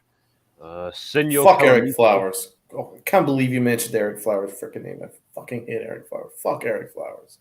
Senyo Kalamite. He's okay. Billy Price. No. Rashad Hill. No. Kyle Long. No. He's So ancient. your option is LDT, I'm telling you. LDT is your guy. I guess that and Daryl Williams. Darrell Williams would be great. And I'm a big fan of LDT. I think New York fans are really begging for a playoff run. Not going to happen. And then Jets are Clutch- probably closest to a playoff run, but I don't think it's going to happen this year. Yeah, maybe next year. But I do want to remark on one thing before we get into our predictions, and then we'll move on. Standouts of the preseason and duds of the preseason. I'll let Donald go first, and then I'll let Luca go first. AJ says, how many wide receivers you think make the Giants 53? It's a deep group. I say 7. But Donald? Standouts. I'll be as quick as I can. Webb stood out to me. I think he deserves a shout out. He had such a strong preseason, so he was definitely one of the standouts for me. I loved Bachman. I thought he was great. I liked Sills too. We go down a little bit. I thought that Zudu was okay until he got hurt, but not terrific. We go down. I was quite excited for Kayvon Thibodeau until he got hurt. He was having a strong postseason, but the real standouts, I would say, I thought Timon Fox was a standout to me. I liked him in preseason. Quite excited for him. Austin Calitro, I think, had an incredible preseason. I think he deserves a shout out. It sucks about Beavers because I think he was probably the main standout. That really hurt us. Yeah, I mean, I think we could say like Sills, Bachman, Davis Webb, Timon Fox, and Austin Calitro, I think, of the healthy names, really stood out to me. Luca? I got to agree with Dal in most parts. I was impressed with Darian Beavers, Timon Fox making that big hit. Well, I mean, I was talking about you for the Jets, but if you want to go... Okay. I just want to mention some for the Giants. I want to be two-dimensional. Good man. Sauce Gardner did not allow a single reception in the preseason because he wasn't even targeted. That's how good he was. He'll stick to any receiver. Like, Berrios is very quick, but he couldn't even get separation from Sauce Gardner. He has the foot speed. He has the length. He has the height. He has the size to be an elite corner in this league. I love Sauce Gardner. He will struggle, but I think he's going to be very good for this team. He's going to be sensational for this team. I'm going to say it right now. Michael Clemens, definitely, especially with the hit on Tyrod Taylor. That guy's just a beast coming off the tackles. Really good inside, good outside as well. Let's see. Not really much in the secondary. Will Parks had a nice preseason. Obviously, Chris Streveler, Lawrence Cager as well. I think he's going to be cut, but he's going to make the team on the practice squad. Breece Hall, he's going to be exciting to watch. Obviously, he's probably going to be our starting running back soon enough. Wide receivers, not much. No, I'm missing one. Garrett Wilson, athletic, can do a lot of things. He's not the most fast. He's very athletic, as I said. Good, crispy route runner. Go up and grab the ball. Can go at any range. He can go make diving catches. The best part about him is his body control. He can make the outstanding catch. He'd probably be the Giants' number one receiver. I mean, is that far from the truth? I don't think so. Offensive line, not really too much of a standout that I see. Grant Hermanson. Fuck him. Defensive line, I guess Jermaine Johnson showed some flashes. But other than that, maybe Quan Alexander too. But other than that, that's who I'm impressed with, and I'm very intrigued to see what happens. All right. My studs of the preseason, Darian Beavers, Tate Crowder, Micah McFadden, and Austin Calitro, along with I was calling Calvin Johnson, Colin Johnson, David Sills, Alex Bachman, Davis Webb. What happened to him? Colin Jeffrey Johnson. Hamilton. Yes, damn shame. Nick Williams, Jalen Holmes, Ryder Anderson. Duds of the preseason, Harrison Hand, Darren Evans, Zion Gilbert, Cordell Flott, Elijah Griffin, Jamil Douglas, Max Garcia. So that's pretty much where that is. Garrett Wilson has hops. Pretty good, a B+ in my book. I also hope Kayvon is ready for week 1. Let's see. My duds. Golladay, Wandale, Flott. I would say Taylor didn't have a great No, it wasn't great. Preseason. No, he wasn't great, but I'm not going to focus too much on him because I still like him a little bit. But yeah, he wasn't good. And let's not forget Holden. Yeah, he sucked. He was bad. He was as bad as I've ever seen in the history of centers. He was bad. I mean, he's just as bad as Spencer Long was for the Jets. Couldn't couldn't snap the ball for love nor money. He was freaking horrible. And we're not even mentioning CJ Board, Mr. Fumble. Yep. Fucking asshole. Sauce will have his struggles, but he will be a beast. Sauce Gardner was great. Mm-hmm. What do players make on practice squad? Does it differ from team to team? I think it's just a standard like salary, like maybe 200K, 300K, 400K. I think it's like somewhere around there. Colin Johnson and then Aaron Robinson, poop. Yeah, he wasn't very good. I will have to admit. Yeah, he wasn't good. Hey, Rob. Any duds for you, Luca? All right, so I'm going to go Bryce Hall for the cornerbacks, Ashton Davis for safety, linebacker. I really don't have a dud. Maybe Delshon Phillips, maybe not. Defensive line, not really any that I really could point out. Offensive line, Grant Hermans, Chuchuma Doga, Connor McDermott, probably. McDermott really didn't play because obviously he got injured during the green and white scrimmage. Running backs, Ty Johnson didn't really impress me. Same for Michael P. Ryan. Wide receivers, Denzel. I wouldn't say Denzel because he's had more of a good preseason than bad. Tight ends, Trayvon Wesco was just bad penalties and missed blocks. Quarterbacks, I really don't have much to say. Mike White had a solid preseason, but it wasn't better than Strebler's. So that's what I have to say about that. Okay. Let's go into roster predictions. I'm going to start out with the Jets first because we only have one Jets fan on the panel. Then we'll move into the Giants section. Then we'll move into our next sport. Luca, do you have it on paper or do you have it as a graphic? I have it on the doc. Okay. Want me to share screen? Yes. Okay. Jessica Smith says Trayvon Wesco must go. I put it on a Google Doc, a little boring though, but I have my practice squad. I also have my regular season roster, so I'm going to put that up. So the three quarterbacks I have for the Jets, they're not going to start with four. They obviously cut Strebler. I expected them to cut Strebler. Joe Flacco, Zach Wilson, and Mike White. I'm pretty sure they had the preconceived notion that White was going to be the quarterback three no matter what. Joe Flacco is going to end up being the starter for the first one or two games because Wilson is hurt. Move to running back. Breece Hall, Michael Carter, the two obvious starters. I think Tevin Coleman stays because he's a better pass protector, and I think he's that veteran leader that helps both these running backs out, although Carter is in his second year. Donovan Knight had a nice preseason. I should have mentioned him, but also I think he's going to stay on the practice squad. They're not going to carry four running backs. Michael P. Ryan's going to get cut eventually, or he was actually cut. And Ty Johnson, obviously, I think will get cut eventually. Let's move to wide receivers. Corey Davis, Elijah Moore, Garrett Wilson, Braxton Berrios, and Jeff Smith. I see the Jets carrying 5 or 6 receivers. You obviously have Corey Davis, Moore, Wilson as all the starters. Corey Davis signed last year. Elijah Moore drafted last year. Garrett Wilson drafted this year. Berrios will be mixed in a lot, especially as kick returner. Jeff Smith plays some special teams, so he'll stick around for that.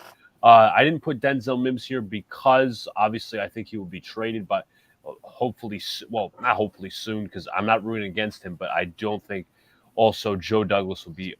I don't think Joe Douglas will be in a rush to trade him. Maybe he gets the value he wants. We'll see. Move to tight end. We got Tyler Conklin, CJ Uzomah, both signed in the offseason. Jeremy Rucker drafted this past year, and Lawrence Cager, who I think is going to be more of that sixth receiver. I don't know how he blocks.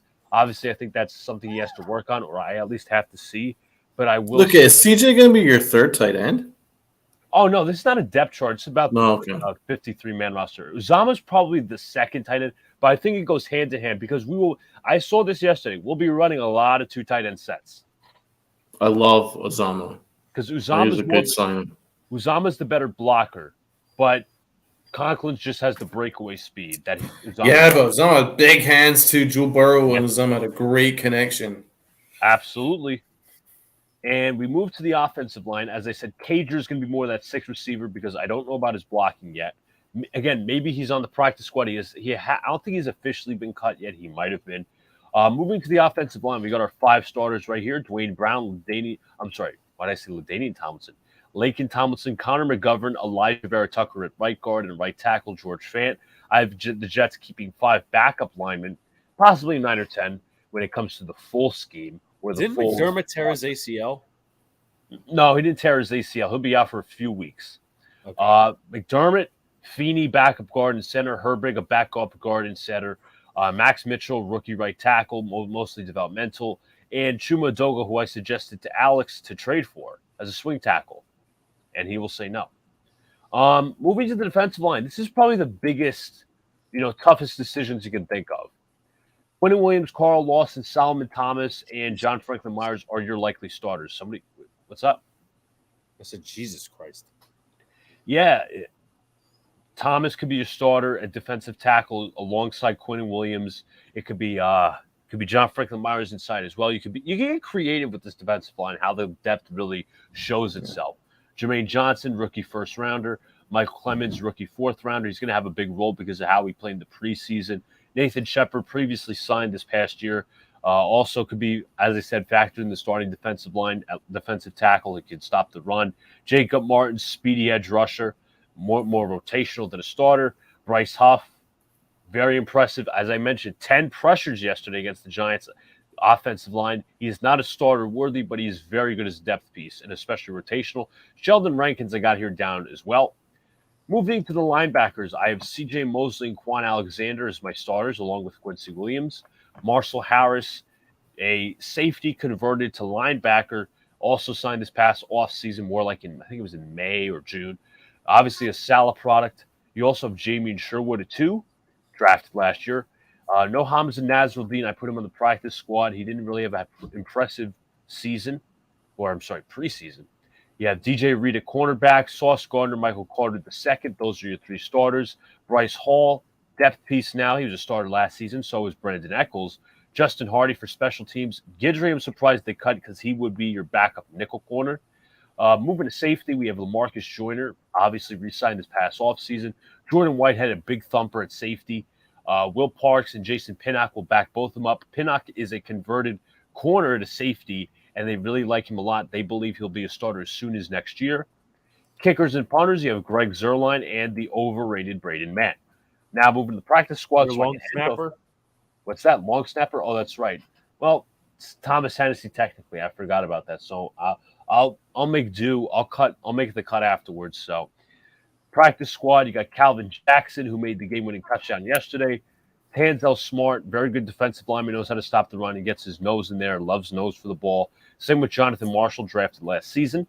Zonovan Knight, the UDFA from, I think it was NC State or somewhere else. I'll double-check right now. South Carolina, very impressive. NC State, I was right. Oh. So, impressive preseason for him.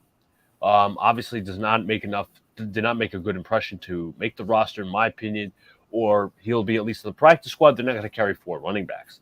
Chris Trevor, I think, will be practice squad worthy, but I would not be surprised if another team picks up on him to get him on the actual roster to be that 3rd quarterback. Kenny Aboa impressed in preseason just a little bit. He's going to be that tight end in the practice squad. Grant Herman's backup tackle. Tariq Black, Isaiah Dunn, Bradley Anai, who had a very good preseason. I don't think he makes the cut. Obviously, he didn't make the cut. He was actually cut today. Nasruddin will make the practice squad, in my opinion, or maybe he'll be another linebacker. Ross Pierschbacher, a veteran offensive lineman, has done a solid job. Jabari Zuniga had a nice camp along with Tony Adams. So that is my 53-man roster. All right. To some comments before some other stuff. No Nas, obviously was later revealed he'd be on the practice squad. Saquon Barkley will not play the entire season. He is too injury prone. It's very possible, but we have some backups just in case. CJ Uzama is a role player. He signed here because he wants to be a broadcaster in New York. That's a very interesting comment. CJ number 2. He wouldn't play with the Giants unless Jones got hurt. That's being, I think we were talking about Jimmy G earlier. No Smith. I assume he wants to play. I'm actually going to start from the top here. Does it make more sense? Where do you think Jimmy G will go? Why not the Giants? He's staying this year with the 49ers. Yeah. They made they restructured his contract in the cap to keep him. Yep. One Jet fan counts for 10 Giant fans. Jimmy G re-signed with the 49ers, restructured his contract. He would not fit. Cut Coleman, keep Bam. Coleman. Tevin Coleman. Bam Knight. Zonovan Knight. Zonovan Knight. Okay. So he wants to play. Okay. Anai is cut already. Yep. So I think Luka has him on the practice squad, or he has him on the regular roster. Anai was cut already, but I think he ends up on the practice squad. But that was your prediction, right? Yeah. Okay. Donald, your prediction. For the Giants, The Giants. okay. So I've got Jones, Taylor, and Webb. I've got Webb making the roster. Okay. So running back, I've got Saquon, I've got Williams, I've got Breida, and I've got us taking Corbin because I don't know if Corbin would pass through waivers to make the practice squad. So I have us carrying Corbin. Wide receiver, Galladay, Wandale, Tony Sills, Richie James, Sterling Shepard. I've got Bachman making practice squad. It's a shame for me to cut Bachman because Bachman's one of the guys that I really, really liked, but I think that's probably what it's going to be because I think we prefer James' ability to play special teams. So that's my receivers. Tight end, Bellinger, Myrick, and I was debating between Austin Allen and Tanner Hudson. I'm going to go with Tanner Hudson because we just picked him up. I don't see us picking him up for no reason. And he also had a ton of snaps. So I think that he's going to get the nod ahead of Austin Allen. But I like Austin Allen. If you ask me who I'd like, I go Austin Allen. But I think I predict Tanner Hudson. So that's my 3 tight ends. Okay, O-line. Thomas, Neal, Glowinski, Feliciano, Shane Lemieux, Zudu. I've got Ben Bredesen making it. I've got Devery Hamilton making it. And I'm actually going to go with Max Garcia, even though most of the guys that I've been reading, like Patricia Trena, Bobby Skin, don't have him making the roster, but I think he will make it because he's really experienced.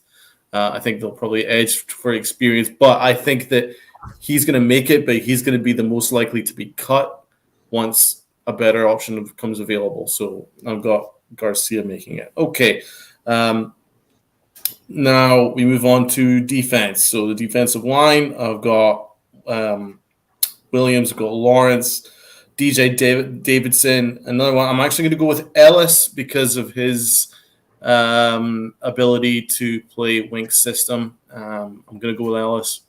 Again, a little bit different from some other Giant insiders. I'm going to go with Ellis. And then Edge, Ojolari, Kayvon Thibodeau, Jihad Ward, Ellerson Smith. I've got Jimenez making it. And I've actually got Timon Fox making it as well. And linebackers, Martinez, T. Crowder, McFadden, Cam Brown, because of his ability to play special teams, and I've got Austin Calitro making it. I think that his final game against the Jets gives him the nod ahead of other guys like Carter Coughlin. So I think Carter Coughlin will be in the practice squad. I don't think he's going to make the 53. And I also don't have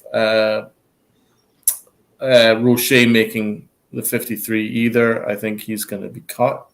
Okay, the corner situation is freaking ugly. So I'm going to take a quick swig. Just bear with me. You need to drink when you're talking about I need a drink just to talk about these corners. Apart from Adoree Jackson, who I love, Darnay Holmes, who I quite like, Aaron Robinson, Darren Evans, excuse me, and I've got Williams making it as well, and Flotsam and Jetson, Cordell Flott, got him making it, unfortunately, too. Okay, safeties, Love, McKinney, Belton, and Maders. I've got Maders making it of the safeties. Kicker Gano, obviously. I've got Gillen, obviously, and Crater. But what I'm going to say, I think the Giants are going to look at other punters. I don't know if they're 100% on Gillen. I think they might look at other Martin punters. and Brett Kern were just released, so right. they're better punters than Jamie Gillen. I wasn't overly impressed with Gillen, just from what I've seen. I think you could probably do better. Like, there was one play where Khalil Dorsey actually yesterday should have bopped it over his head instead of touching the fucking end zone.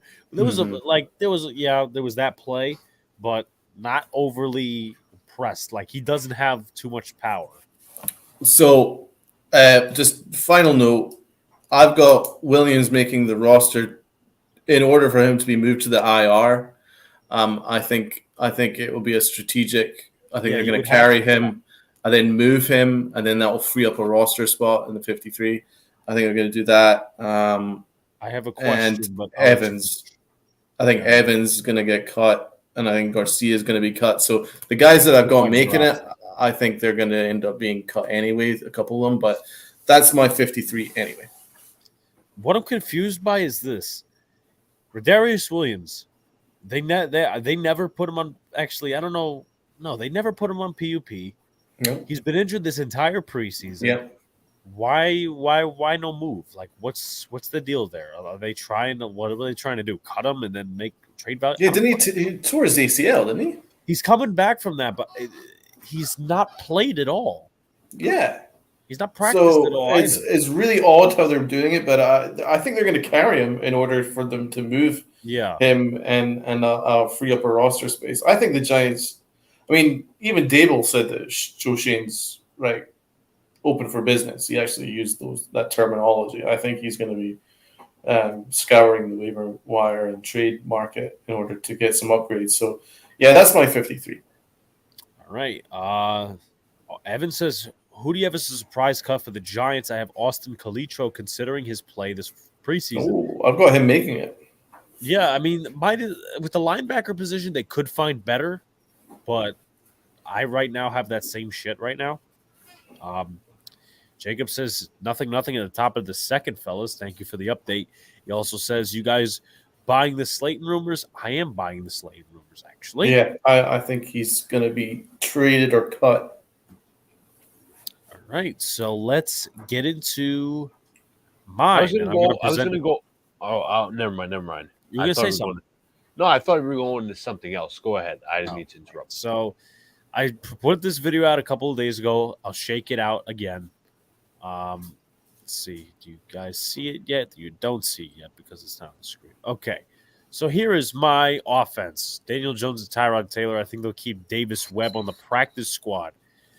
You got your running backs. You got Saquon Barkley, Matt Breida, Antonio Williams, and Gary Brightwell. Mind you, this was made a couple of days ago, so maybe some agree, maybe some don't agree with some of these things right now. Tight ends, Daniel Bellinger, Chris Myrick, and Tanner Hudson, who was recently signed from the San Francisco 49ers. Your wide receivers, you have Kenny Galladay, Kadarius Toney, Wan'Dale Robinson, Sterling Shepard, David Sills, Richie James, and Darius Slayton. Slayton could be traded. And David Sills, Richie James, both guys could be cut in order to find somebody better. Donald, you were going to say something. No, I'm just commenting on your. I'm interested that you got Darius Slayton making the wide receivers 53, even though the initial 53, that is. Oh, okay. Yeah.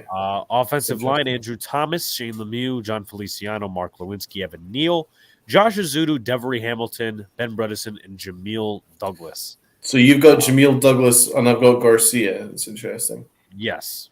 So that is the offense. Now let's take a look at the defense. And just as a prequel, I already have one wrong. Let's put it up here. Defensive line, I got Leonard Williams, Dexter Lawrence, Jalen Holmes, DJ Davidson, and Justin Ellis making the roster, with the inside linebackers being Blake Martinez, Micah McFadden, Tate Crowder, and Carter Coughlin. Your outside linebackers, Kayvon Aziz, Ellison Smith, Quincy Roche, and Jahad Ward. Your secondary, Adoree Jackson, Aaron Robinson, Cordell Flott, Darnay Holmes, Rodarius Williams, and Khalil Dorsey. And then your safeties, Xavier McKinney, Trenton Thompson, Julian Love, as I probably just mentioned, Dane Belton, and Andrew Adams, who already has been cut. Yep. So that's interesting. So you've got them carrying Jalen Holmes. I don't have us carrying Holmes as well as Justin Ellis. Okay, so I think it'll be one of the two. But okay, that's interesting. You got Carter Coughlin making it. That's interesting too. I think the versatility matches up, but they could keep Calitro because of his performance. And you think that they're going to carry Quincy Roche? Yeah, I mean, that might be more of a biased thing for me. But the thing that he provides, though, is that Quincy Roche can stop the run. O'Shane Ximines can't do shit. Right. Quincy Roche provides more of a pass rush. O'Shane Ximines can't do shit. Jacob says, guys, what happened to Tyrod? I didn't see the game on Sunday. He got hit by a Jets defender, back Got injury. He blasted should by be Michael okay. Clemens. Yes. So that is my final 53, and I will. Yeah, I also- like Roche a lot. I was reading Dan Duggan, and he said that he'd been speaking to Roche, and he got the impression that Roche feels that he's not going to make the roster, and he'll be looking at another team for, And the for cuts. this coming year. Davis Webb, Jashawn Corbin, Sandro Platzgummer, Alex Bachman, CJ Board, Jalen Moore, Keelan Doss, tight end Austin Allen. Also want to add here is Travis Tavoinen and Ryan Santoso. They've already Tavoinen hasn't been cut yet, but Santoso has. They were signed after this video was made. Wow, you don't have Doss, Rasheen Zimenez making it. Okay. tight end Austin Allen, offensive tackle Will Holden, offensive tackle Roy Mbeteka, offensive lineman Josh Revis and Eric Smith, along with Garrett McGinn and Max Garcia. Defensive lineman David Moa, Nick Williams, Ryder Anderson, linebackers Austin Calitro, O'Shane Zimenez, and Tamon Fox. Defensive backs Yusuf Corker, Nate Metters, Elijah Griffin, Harrison Hand, Zion Gilbert, and Darren Evans. Hasn't Metters played more snaps than any other safety? He this might preseason? have, and he actually might make the roster. I think he will. Yeah, I was actually Especially talking. cutting corner. I was actually talking to Bobby Skinner of Talking Giants on Twitter about this. He said I asked him this question. And he said, "Yeah, he might come on the cheap. Ravens are releasing him. Yeah, I would take Tony Jefferson. I would, and then move maybe a guy to the practice squad or whatever. But yeah, I think Zimenez is going to make it, man. I'm pretty sure. I don't want him to. I really don't. He does nothing. He does nothing at all. I think he's going to be a better fit for this type of defense. I could see it as a pass rushing side. Yeah. As a run stopping side. Oh, no, you can't do that. But just pure pass rusher, I think he's capable. Luca, you said you were going to go into something. What I was going to say, well, not what I was going to say just yet, but why not Antoine Bethea? Shut up. And why don't you have Davis Webb making it? He killed it all preseason. Yeah, and you need Taylor's quarterbacks, in my opinion. and Taylor's back's kind of acting up. Don't you think it'd be a good idea to carry him?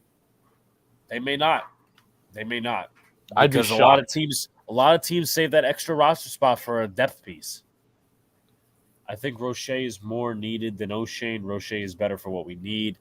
Obviously, Donald disagrees a little bit on that, but I would agree. Roche is more. I think he's better than O'Shane. Luca, you were. I was Where going to do we go into wanna- some NFL headlines before we change subjects. Yeah. So NBA will be next. Or how about? Yeah, we can make that happen. All right. All right, okay. So we're going NBA, and we're going to finish with a bang with the Yankees. Yes. Yep. Less than we are officially less than 2 weeks till the regular season kicks off. Next Thursday will be our first game, the Rams and the Bills. And by the way, courtesy of BetGM, I made my first actual bet on a betting website that is, well, it's technically a prop bet. It's technically not. I have the Rams as the first team to call a timeout, and I bet 25 on that. And but you know what? Let me just say this. They gave it to me as a free bet. They said, you have one free bet. And I chose it was like money line. It was like minus 100 Bills, minus 110 Rams. So I said, you know what? I think the Rams are gonna win. Then it pops up like a minute later. Rams team to first call timeout. I'm like, this isn't what I signed up for. I already wagered the $25. So I've got an idea. Why don't we do a fantasy league, football fantasy league? Three of us, and then get some of our viewers to join in, like a 10-team I like that league, idea. PPR league. I'm bored with one fantasy team. I want another. All right, then. Well, I've got a million fantasy teams. I do fantasy league all the time. I love it. It's my favorite. Giants, Jets, whoever. All right. Anyone in the comments interested in a fantasy league, please let me know. Because we'll set it up. Yep, we'll set it up. We're going to do NFL or we're going to do ESPN? NFL, I think, is a little bit better. So if you're interested in joining a fantasy league, put your email down below or just say you're interested. But I know Matt Riley said he might want to join, so I'll talk to him about that. Luca, you were talking about. All right, Evan's gonna do it. I have his Twitter. Nice. So there's that. Luca, you said you were gonna go on some NFL headlines besides your bets. We are obviously less than 2 weeks away from the regular season. Woohoo! Jets beat Giants in a thriller, obviously, yesterday. Baker Mayfield has won the quarterback job for the Panthers. Sam Darnold goes down with a horrific injury, an ankle injury against the Bills. Horrible hit. I honestly feel bad for him. Obviously, it's a long road back for him to revive his career. Injuries continue to pile on for the Tampa Bay Bucs offensive line. How are they going to protect Tom Brady? Robert Hainsey, Aaron Stinney, and Nick Leverett all injured this past weekend. Tyron Smith tears his hamstring. He'll be out till December. Big concern for the Cowboys, their tackle situation. Who they draft? Chris Smith? Whatever his name is, Tyler Smith? The Cowboys? Yes. Yeah, they Was drafted he saying Terminator 2? I'll be back. Tyler Smith and Matt Waletzko.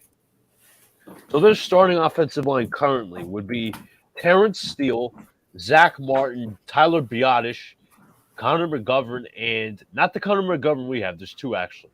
Connor McGovern and Josh Ball. So not an ideal offensive line. You also have Commanders rookie Ryan Robinson shot by carjackers in D.C. Dolphins signed Trey Flowers to keep up with a very loaded pass rush. Jalen Phillips. What's the guy's name? Emmanuel Ogbah. All these different guys. They're a very loaded defensive front. Matt Ioriza cut after gang rape allegations. Sickening. Jags receiver Laviska Shenault traded to the Panthers for a 7th-round pick next year and a 3rd-round pick the year after that. Tony Jefferson cut by the Ravens, and Jaquiski Tartt released by the Philadelphia Eagles. Yep, and also the Giants have cut. I have a list somewhere. Also, so to note, a fun fact, Alex Bachman led the NFL with receptions, was one of 30 players to score 2 touchdowns during the preseason and tied for the most in the league. So that's very interesting. I'm going to take a look and see the list. Giants cut a couple of players, more than I actually thought. So they cut the following players. Those players are Josh Rivas, Eric Smith, Keelan Doss, Travis Tavonen. So I was right. He did get cut. Elijah Griffin, Yusuf Corker, and Ryan Santoso. So those are the players that got released from the New York Giants today. More cuts will be done tomorrow, and then the following day will be the waiver wire. So a lot to see. The Yankees right now are also down 1-0 to the Angels because of a Luis Rengifo home run. So Frankie Montas on the mound. Shouldn't necessarily be a ton of surprise there. Yankees we will get into later on.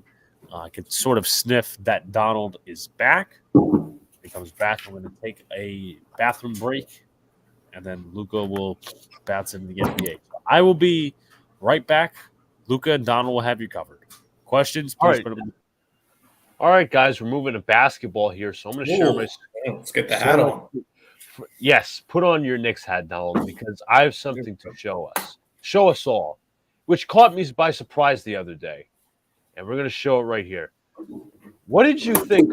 Let me just say this for the record, everybody. Let me add this to the stream. I've never seen a reporter carry more water for a head coach than Mark Berman does for Tom Thibodeau. It is sickening. And it's unreal. Like Brian Costello did that for Gase. Mark Berman, his source is Thibodeau, and this is bullshit right here. I'm sorry, I got to call that out. Why did Julius Randle revert last season from second-team All-NBA to a non-winning player with good, somewhat empty stats? 20.1 points per game, 9.1 rebounds, and 5.1 assists per game. There's a list of theories. Randle may have received mixed messages from Tom Thibodeau's staff with a finger pointed. Fuck out of here. With a finger pointed towards Kenny Payne, former assistant coach. According to a source, Payne pumped up Randle's confidence in a way that was counter to Tom Thibodeau's messages. While Thibodeau attempted to get Randle to become more of a selfless player, there's a feeling Payne fed Randle's ego, telling him he was still the man while Barrett was emerging. No, what do you Julius think of Randle that? Julius Randle fed Julius Randle's ego. He What is massaged a his coach? What is a coach meant to do? Boost you up. Of course, he's meant to boost you up. It's his job.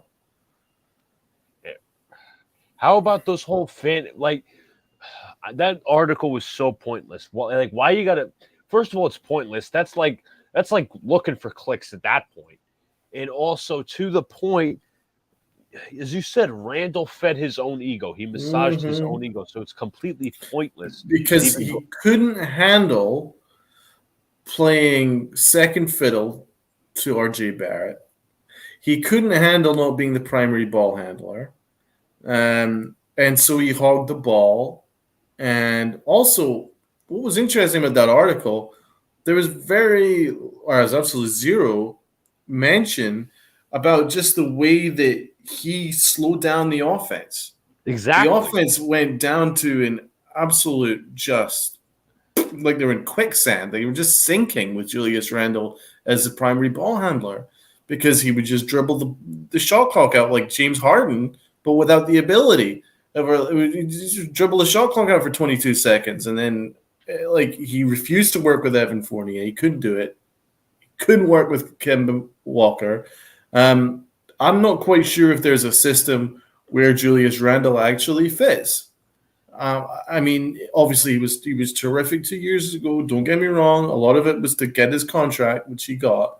I think a lot of things went right for him, and a lot of it was work rate. I think his work rate was exemplary that offseason. He came back determined, and he was great. But let's not forget that entire offense was built around Julius Randle. Everything was built around Julius Randle, and it worked for him. But in this kind of situation where for instance, you had like Evan Fournier, who's a perimeter player, Kemba Walker, who's always been a primary ball handler throughout his career, and Julius Randle just didn't seem like he wanted to work with him, and then he got very, very selfish, and he got very, very moody as soon as RJ Barrett started, getting the main attention of the offense, and the fans started to prefer RJ Barrett, and Julius Randle couldn't handle it, and he started freaking out, and he started melting down. So no mention of that in the article. No mention of him swearing at the fans,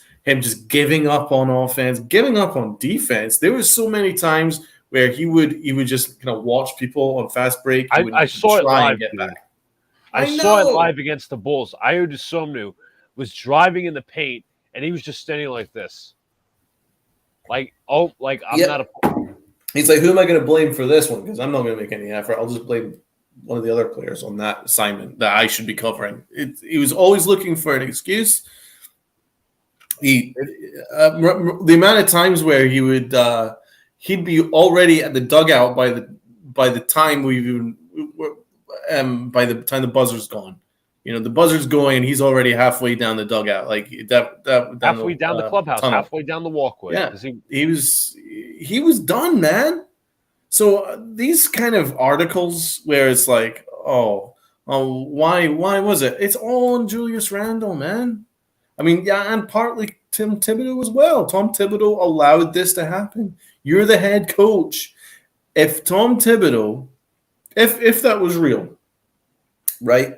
And you're the head coach, and you've allowed the assistant coach, who didn't even last the whole season, if you allowed him to have that much power where it completely blew your whole season, because Julius Randle freaking out basically blew the season, if you allowed that, that's on you. That ain't on Kenny Payne. That's on you for allowing it to happen, because you don't have control of the locker room. You don't have control of your coaching staff. It's when you're the head coach, it all goes down to you. So it's such a bullshit article, and it's a reach. I don't think there's any truth to that at all. The minute I saw that article, I'm like, what the fuck? What kind of piece of fucking journalism is this? This is like it's I'm sorry, it's literally propaganda. It's leading. It wants us to lead to.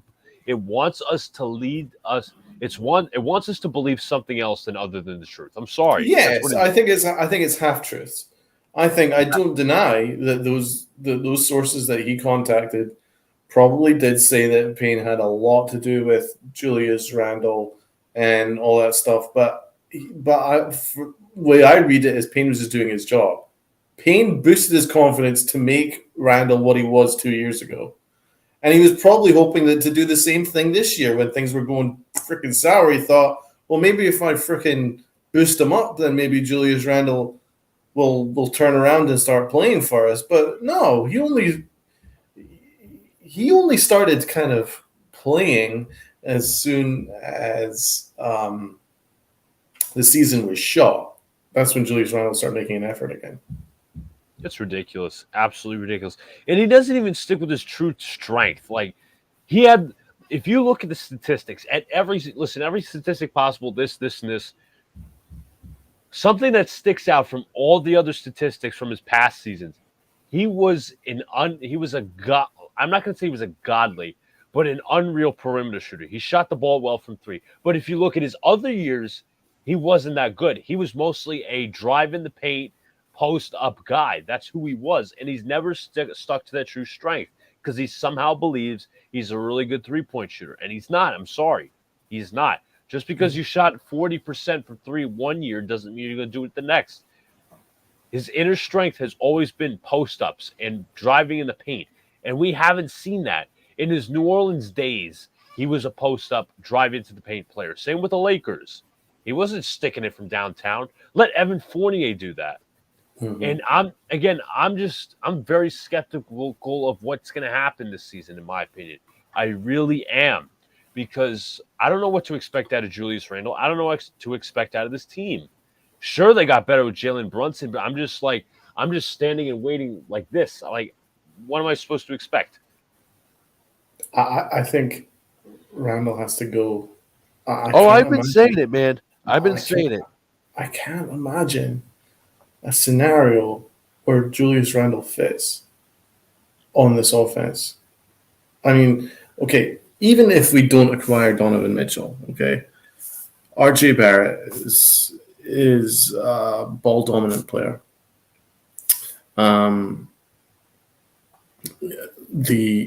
The roster that we have is more ball dominant. We just added a ball dominant point guard. Julius Randle has to have the ball in his hands. I mean, there's only one freaking ball. Julius Randle doesn't want to make an effort on offense. He doesn't work off the ball. He doesn't work on defense either. He doesn't want to do that. He only puts in an effort when the ball is in his hands. He's very much like James. He's like a James Harden as a forward is what he is. And he's not interested in moving off the ball. He's not going to do Golden State Warriors where he's constantly cutting and constantly making space for other people. He doesn't. He's an ISO player. He's an ISO scorer. He dribbles out the shot clock and takes awkward shots. He doesn't even take high percentage shots for a forward. He's the lowest percentage. I think he's like for usage. He's the lowest use. The lowest efficient. Well, exactly, worst efficiency for a high usage player in the NBA. That's never going to fit the system, man.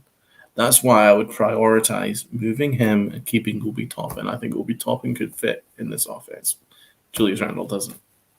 Absolutely, I agree wholeheartedly. And he wouldn't fit with Donovan Mitchell, even if that. But it's going to be interesting with these trade talks. Obviously, the Donovan Mitchell talks have basically gone nowhere. They started talking again. Nothing's happened. I think. Listen, is there a price to pay for Donovan Mitchell? Absolutely, he's a star, but you can only go so far as an asking price for a guy who's only been to the second round, and that's his furthest limit. Mm-hmm. I'm just putting it out there. Listen, Mitchell, his primary thing is scoring. He doesn't pass. He's not a good defender, which you can be a good defender at 6'1". Mike Conley's a good defender, and he's 6'1".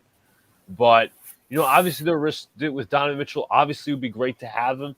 But obviously, he's envisioned, they might want an Obi Toppin. And you know what I found ridiculous as well? Barb Berman also reported this.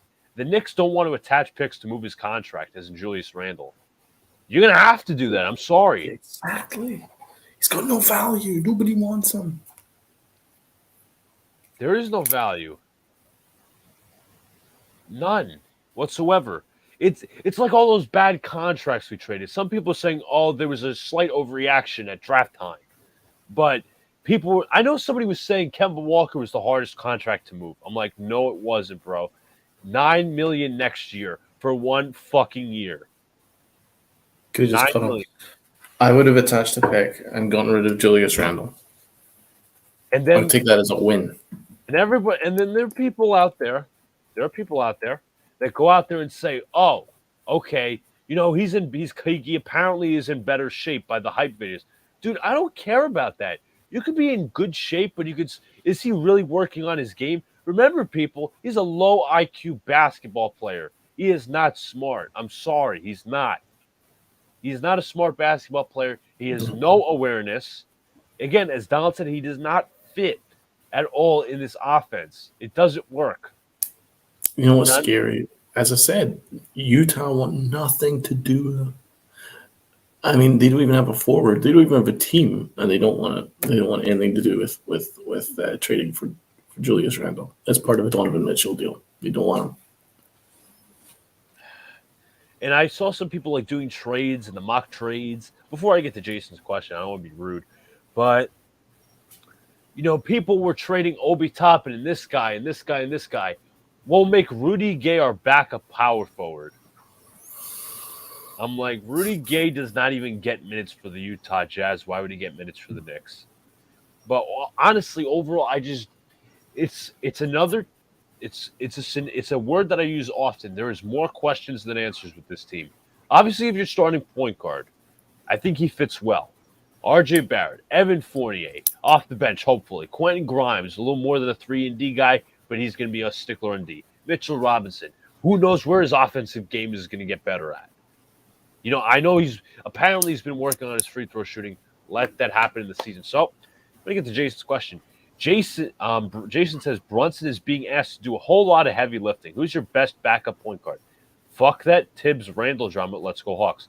Yeah, Jason, you should be lucky. At least you have DeJounte Murray and Trae Young. I mean, that is one powerful duo. Literally. I mean, you have defense on one side. You have you have a slashing guy, DeJounte Murray, and you got a 3-point shooting master from Trae Young, and he's a good. Bring up the last question. Guys, what is the likelihood of Donovan Mitchell to the Knicks? Likely. Listen, it's likely. The thing is, the Jazz are in no rush to trade him. So here's you go on. I'll speak. No, I was going to say it's one team is waiting for the other to lower or increase their demands. That's it. I have a question. You know what? Another piece of Berman carrying water for Thibodeau. Quentin Grimes is more valuable to Thibodeau than RJ Barrett is because Grimes can defend 3-point shooting. Well, I mean, it's not entirely bullshit. There is substance to that because he plays defense, and RJ Barrett's not the greatest defensive player. Not the greatest defensive player.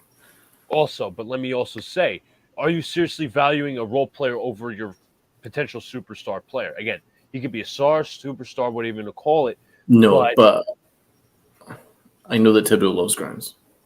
Oh, that's not even a question. The question is this like he said he would rather trade RJ Barrett than Quentin Grimes, which is it's either is Berman writing a piece of is Thibodeau really that stupid or is his philosophy that old aged? Or is this to get the Jazz to bite on something? So I was listening to Berman on Knick Fan TV. Okay. And Berman says that the holdup is not player related. It's purely about draft picks, the amount of draft picks, unprotected draft picks that the Knicks are willing to offer. So the Knicks have been holding firm on 2. The Jazz want minimum 4, possibly 5. And that's the holdup. They can be, I think basically the player situation can be worked out.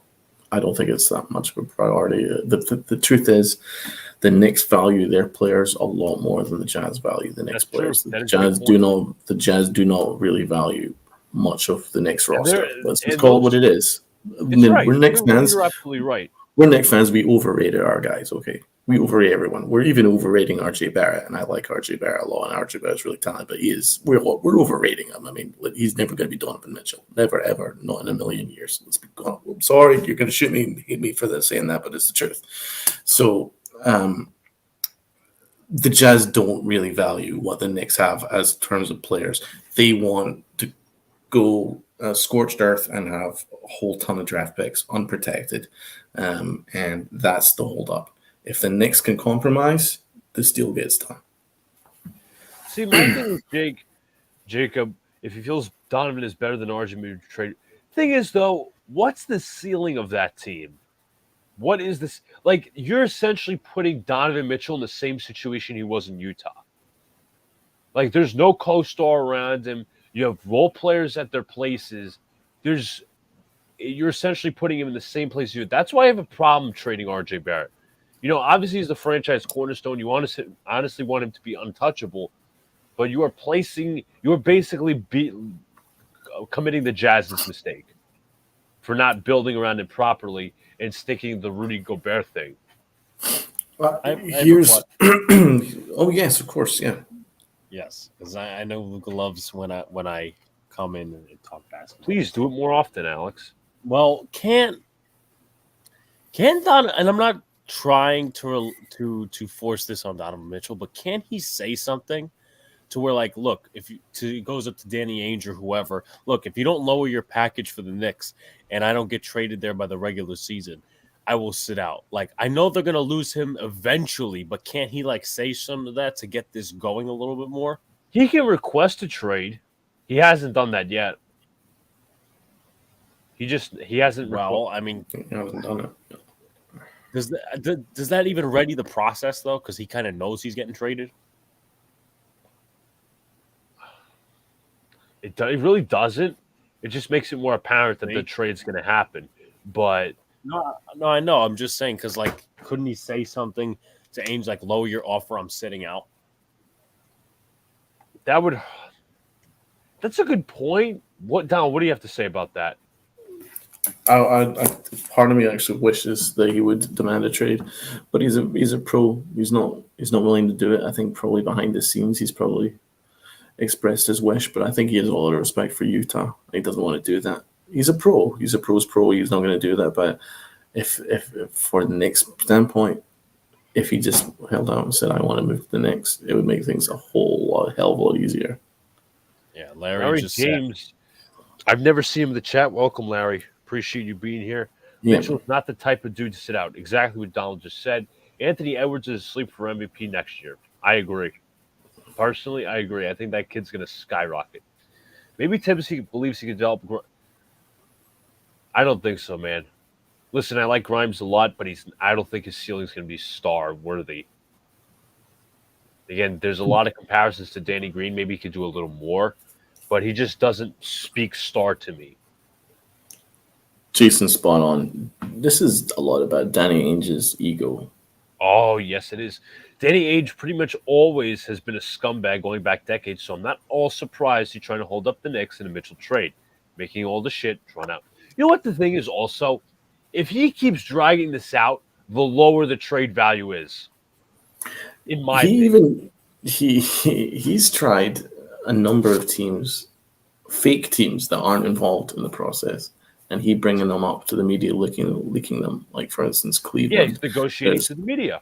He's negotiating to the media. He's brought in Cleveland, who actually backed out publicly, saying, "No, we're not interested in Donovan Mitchell." He's trying to get other teams interested to make it look like. But the truth is, the Knicks have far more to offer than any other team.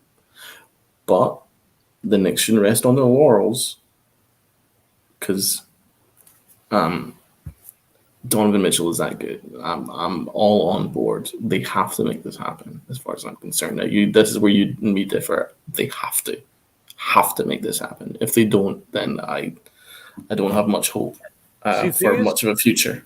We said this all off season, whether it was not a Mitchell move or wasn't. This team needs to choose a direction, and you'd be doing that by grabbing Mitchell. We said it like all the time. You know, we don't want to be half pregnant. We all criticized the trade deadline by not trading any of the players, going all in. not trading players. What's that? I said we criticized the offseason really in the draft, like literally during the live stream. We were flipping out. We were trading for we didn't trade for players to upgrade the team to push for a playoff run. We stuck with our guys, and obviously Burks, Noel are gone, Kemba Walker's gone. So you have that. Thing is, the Knicks are competing with themselves. Alex just I like this comment again. Another $2 word. Jets mess. Please write this down. You got to write down the $2 terms. Thing is, Knicks are competing with better yet, if we do like game live streams during whatever, like in football season, baseball season, basketball season. We got to do a baseball season. We got to do a baseball stream soon.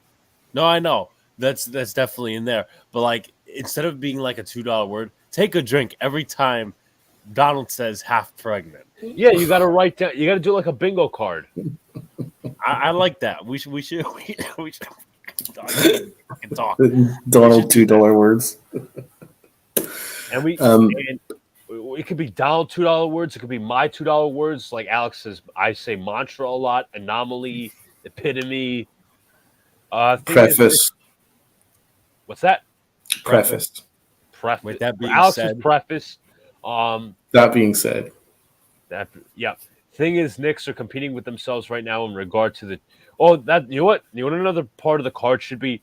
Luka mentions any British term. Yes. Thing is, Knicks are competing with themselves right now. I don't think so. There are other teams that are involved. It's just that the Knicks can offer more than what other teams are. Yeah, as Fat Joe once said, yesterday's price, not today's price. They don't have to. Utah's losing out by not trading him. We get to keep more assets, but you also have to use those assets because we I know Clutch was complaining in the draft. I don't know if he's still here or not. He's like, he said when we traded Usman Dang, what the fuck? I'm tired of gaining all these assets for the future if we're not going to use them. Exactly. Mm-hmm. You can't be just stock. It's like Cashman with his prospect. You cannot be stock holding. You have to choose a direction, and you have to choose the assets, whether it's drafting or trading. So let's look at a starting lineup that would have Donovan Mitchell in it, right? I assume we keep RJ Barrett. Exactly. I assume we keep Julius Randle because Julius Randle will not be part of any deal because Utah want nothing to do with it. I shouldn't say unless, because it's also been mentioned that the Lakers are a third team and they want to trade Westbrook since Pat Beverly, as I was going to say, was traded. So now where does the Lakers don't want Julius Randle either? Exactly. I did see that report. Where does Westbrook go? Does he go to Utah to pair with Julius Randle? That would be pretty weird. That'd be like brain dead basketball. I'm sorry, I have to put that out there. Two basketball players with a hell of a low IQ. Coming off terrible seasons. Why don't we, first of all, let's start with the offer that the Knicks made. And that was 2 unprotected. Okay. Obi Toppin. Okay. This is off the top of my head. It was Obi Toppin. And Evan Fournier. And it was Evan Fournier. And I assume probably one other player to make the salaries fit. So let's go McBride. Okay, so say it was McBride, Evan Fournier, Obi Toppin, and 2 unprotected. Now, I think that is a paltry offer. I don't think that. We losing him a little. Oh, no, he's back. Okay, I'm back. Did you guys get the offer? So the 2 unprotected, Obi, Evan, and McBride. Do you think that's a serious offer? Not really. No, I don't think so either. But say that was the deal, right? And the starting lineup would be Brunson, Mitchell, RJ Barrett at the 3, Julius Randle at the 4, Mitch Robinson at the 5. What do you think? The last 2 are not good offensively. Well, Randall's good offensively, obviously, but he's just not a smart basketball player. That's what I'm talking about. And he's in his own world. Mitchell Robinson is not. Obviously, you need that defensive rim protector to level everything out. I mean, also, Donald, you don't have to put Fournier in the starting lineup. You can put Grimes there, unless you mentioned Grimes in the offer. I would assume that the starting five with RJ Barrett would still be in the starting five for sure, right? No, I understand. I'm saying you could Dude, put then Grimes. Julius Randle would probably almost certainly be the 4. No, I'm saying Mitch, Grimes. yeah, Grimes. Brunson's definitely playing the 1. Where's Grimes going to play? Grimes is obviously going to come off the bench. No, he could be. No. You could be. Well, he could be the 2 or the 3 starting because you need that like 3-and-D type of guy. Because RJ, as we highlighted a few weeks ago or whenever, RJ's not the guy to defend. He's not going to be the guy defending the best perimeter player. That's going to be Quentin Grimes. Kind of more my point though. So, where is RJ Barrett and Grimes going to fit in a Donovan Mitchell team? I'm sorry. Beside Jalen Brunson. I completely overlooked what you said. You're right. I'm sorry. I didn't imagine Mitchell at all. I don't know why I did. I take that back. Donald, you're right. Grimes would be on the bench in that scenario. Exactly. So Brunson will be playing the 1. Donovan Mitchell will play the 2. RJ will play the 3. Julius plays the 4. Because Mitch Robinson plays the 5. Here's the problem. Brunson's ball dominant lefty. RJ ball dominant lefty. Julius Randle ball dominant lefty. And Mitchell ball dominant righty. So we got 3 ball dominant lefties and 1 ball dominant righty. How is that going to fit? You're right. Yeah, just imagine. Listen, Tibbs is not modern enough to run a 4-guard lineup like the Warriors do. But again, I can't. The thing is this: it kind of reads like there's too many chefs going to spoil the broth right there. I don't think that's that line is going to fit, right? Plus, Brunson is undersized. Donovan Mitchell will be undersized at the guard, right? RJ Barrett doesn't play elite defense at the 3. Donald, Julius Randle. Your mic or your connect, something's off. Either your mic or your connection, because it stops and it catches up at times. It sounds like you're an auctioneer. So Okay. Let's see. I'll just take it off. He's going to take it off. Do something with that. Right. Okay. Is that better? It might be the connection, actually, now that we think about it. Oh, okay. I'll log off and I'll come back. All right. He'll come back, everybody. He'll be back. I was just about to say, Clutch says, ha, ha, ha, robot. Yeah, I mean, he'll be back, but what was I going to say? Luca, if you're going to go on to anything? Well, I'm going to wait for Donald to come back, and then we'll discuss some other NBA stuff that had been mentioned. Let's see. Obviously, you mentioned the Cavs pulling out of the Donovan Mitchell sweepstakes. Pat Beverly traded to the Lakers. Nets added Markieff Morris. I got to see their depth chart and see what that looks like. We're also going to get into the Kevin Durant stuff, and we're also going to get into the Knicks schedule, see what the toughest part of the schedule is. I'm not going to make a schedule prediction. Obviously, it's probably the hardest for basketball, in my opinion, but we're going to look into it, see what's going on. So I'm just going to wait on Donald here when he comes back because I wanted to laugh so hard. He's like, yep, Chet Holmgren out for the season. Another unicorn with a mind-blowing injury. I saw a unicorn yesterday. Yeah, who was that? Well, I mean, I saw it in the Jets store, but yeah. Oh. So, all right, I think we got Donald back. Hopefully this is better. It is back. All right. So, where were we? We were talking about how the lineup would fit. You were talking about we obviously were talking about, like, I fucked up and I thought we were talking about the original 3 without Mitchell, and you said Mitchell, Barrett at the 3, Randle at the 4, Mitch at the 5, then you had Brunson at the 1, and so it's ball dominant. But you're right. It is completely ball dominant. So you have that. Clutch says much better. Chet Holmgren out the whole season. Unreal. What was the? I don't know what the injury was. I forgot, but this is what happens, as you said, to unicorn players. Kristaps Porzingis and him exactly. It's a shame, though. Really. It is. Also, Danilo Gallinari tore his meniscus playing for Italy, so he'll be out for a while. As they said that, I'm going to pull up the Knicks. Oh, you know what? Let's talk about this before we get into the Knicks schedule. What do you think about Kevin Durant returning to the Nets? I think it's a joke. It is a joke. I'm sorry. It is a joke. Like, listen, we could say all Knicks for clicks or whatever. You could trash the Knicks all you want. The Nets are a dysfunctional organization, Yeah, too. People. much more dysfunctional than we are. It's just more hitting because nobody wants to talk about them. I'm sorry. Like, when Kyrie and Kevin Durant, there's reports coming about that they want to let's get this straight. Let's go through the chronological order of the events. Kenny Atkinson leads the Nets to a 42-40 season. They go to the playoffs again, eliminated in the first round by the 76ers, okay? You have that. Kyrie and KD, interested in the Nets, sign with them. D'Angelo Russell goes to Golden State.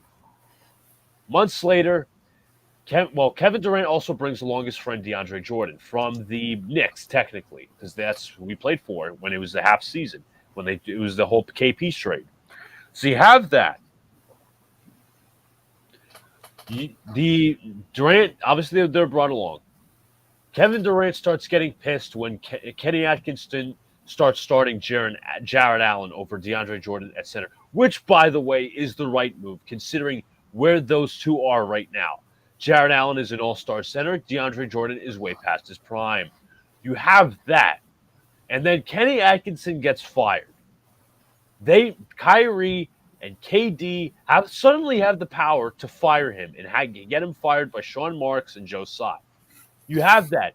Then they handpick the head coach, and Kevin Durant goes with Steve Nash, from who we knew in Golden State. Nash had a front office position. So they have that. Couple seasons later, these reports emerge that Kyrie and KD together want Steve Nash fired and Sean Marks as well, knowing that Sean Marks is the one who brought him in. Well, both of them rallied. All three of them, actually. So how about that stupid chronological order? Tell me how Did you even factor in James Harden? What's that? Did you factor in James Right, Harden? James Harden too. I was obviously brought in, Great but point. Harden's also brought out of the equation since he's now in Philadelphia. But how does that even make sense? And nobody's criticizing this. I know Nash is a terrible coach. I know that. But how can you let the players have so much power? I know it's a player-driven league, but still, there's no way in hell that this owner's trash. This owner is trash. I'll sum it up succinctly. The inmates are running the asylum in Brooklyn. And now they get control and it was all because Kyrie did not get an extension. That was it. Kevin Durant wanted Kyrie to get that extension, and you had all these questions with Kyrie Irving. This, injuries, whether he's committed to basketball, all these different things. And you can't let the kids' birthday parties. What's that? When he didn't go to a game because he had to go to a kid's birthday party. I think that was the case one time. He is not committed, dude. He is not committed. And as you said, the inmates are running this hound, but you know what? It's the Knicks for clicks that are that's what's getting attention. Everything else in the world but this functional organization. I'm sorry, I got to call it out as I see it. And I think Kevin Durant's soft. Oh, I think he is too. I think he's a bad guy. I also think he's a bad guy. I think he's an asshole on social media. I think he hates basically everybody. He responds to everything that he sees that is criticizing him. And Alex, you don't know this, but I will tell you right now. When he was in OKC or Golden State, everybody listen. When he signed with Golden State, the year after, him and Westbrook choked a 3-1 lead in the conference finals, which the Warriors would go on to lose in the NBA finals to the Cavs, where they choked their own lead. And Kevin Durant signs with the Warriors, and everybody's criticizing him. he made a burner account to go at his haters. Mm-hmm. I think I That heard is that one true. before. That is confirmed. He will not admit it, but he knows it's true. If you go through KD's Twitter, everything he tweets is negative. Everything. He just seems to hate everybody. I don't think he likes his fans. I don't think he likes. He definitely doesn't like Brooklyn. He might have Nets. lost He doesn't. He doesn't like the Nets. He doesn't like the Nets. He's just there because he Rizzo hit tolerates a no one homer, else wants 2-1. him. So he just seems like a bad guy, and he just wants to go to a nice, easy place where he can win a ring. It's Brooklyn's all not about doing it, so he wants to go somewhere else. It's all about legacy with him. All Mm-hmm. about his legacy. Because right now, yes, he's known for winning 2 championships with the Golden State Warriors. Cool. But has he done that as the number one option where he can lead a team? Did he do that with OKC? I didn't think so. He was the number one option, even in Golden State. But the thing is, They could have won without him. They did. Easily. He left OKC in the lurch. I think that's what he's known for. I don't think he's known for those 2 championships in Golden State. He's known for being OKC's star player, got them to a 3-1 lead over Golden State, and then when they lost, he left them in the lurch after promising that he was going to resign. That's a bad guy, right? Then leaves Golden State kind of in the lurch as well. Then goes to Brooklyn. He had beef with Draymond Green. Yep. Then goes to Brooklyn, wanted a nice, easy super team. It's not been easy. It's been a complete disaster. And now he wants to play again. And the only reason why he's staying is because they can't find a trade for him. And a lot of it is because of Rudy Gobert. The reason why I'm saying Rudy Gobert is because of Danny freaking Because it Ainge increased the getting market. 1 million draft picks for that Shot up the market for him. piece of shit center. We got about 6 draft picks for him. And now nobody can not match that because now Donovan Mitchell, if he's going to get 6 for freaking Gobert, Donovan Mitchell needs about 8 at least. And Kevin Durant needs about 12. Do you know what I mean? Let's just be fair. So there's no market now, all because of Danny Ainge. Thank him. And Gobert's not even worth that shit. I'm sorry, he's not. Listen, he's defensive player of the year. Okay, how many times? But also, what happens in the playoffs when he's getting threatened by small ball? Nothing. When you watch that series against the Clippers, that is all you need to know. When the Jazz choked that big game 6, he can't leave the paint. He's not laterally quick. Never. And No offensive game at all. Again, as you said, that blew up the entire market. Joe Tsai is the worst owner ever. Sean Marks is an idiot, and Nash should be thrown in the fire. You should also be training Kyrie and KD, but that I'll leave that for another. But overall, man, I think overall the entire tenure of the KD Kyrie era has been a massive failure. Massive. If Net fans are under the delusion that Durant has any love for Brooklyn, the fact is, like about a week prior to him basically resigning himself to staying, he basically said either I'm traded, or you have to fire Steve Nash and Marks. Ultimatum. Right? It was an ultimatum. He doesn't want to be here. He's settling. It's like a mini compromise. Nobody won. The organization didn't win. He didn't win. It was a straightforward, non-winning compromise. That's what happened. Talent-wise, he's probably the best player in basketball. I don't think there's much of a question about that. He's phenomenal. Let me preface He's terrifying. He doesn't have a weakness.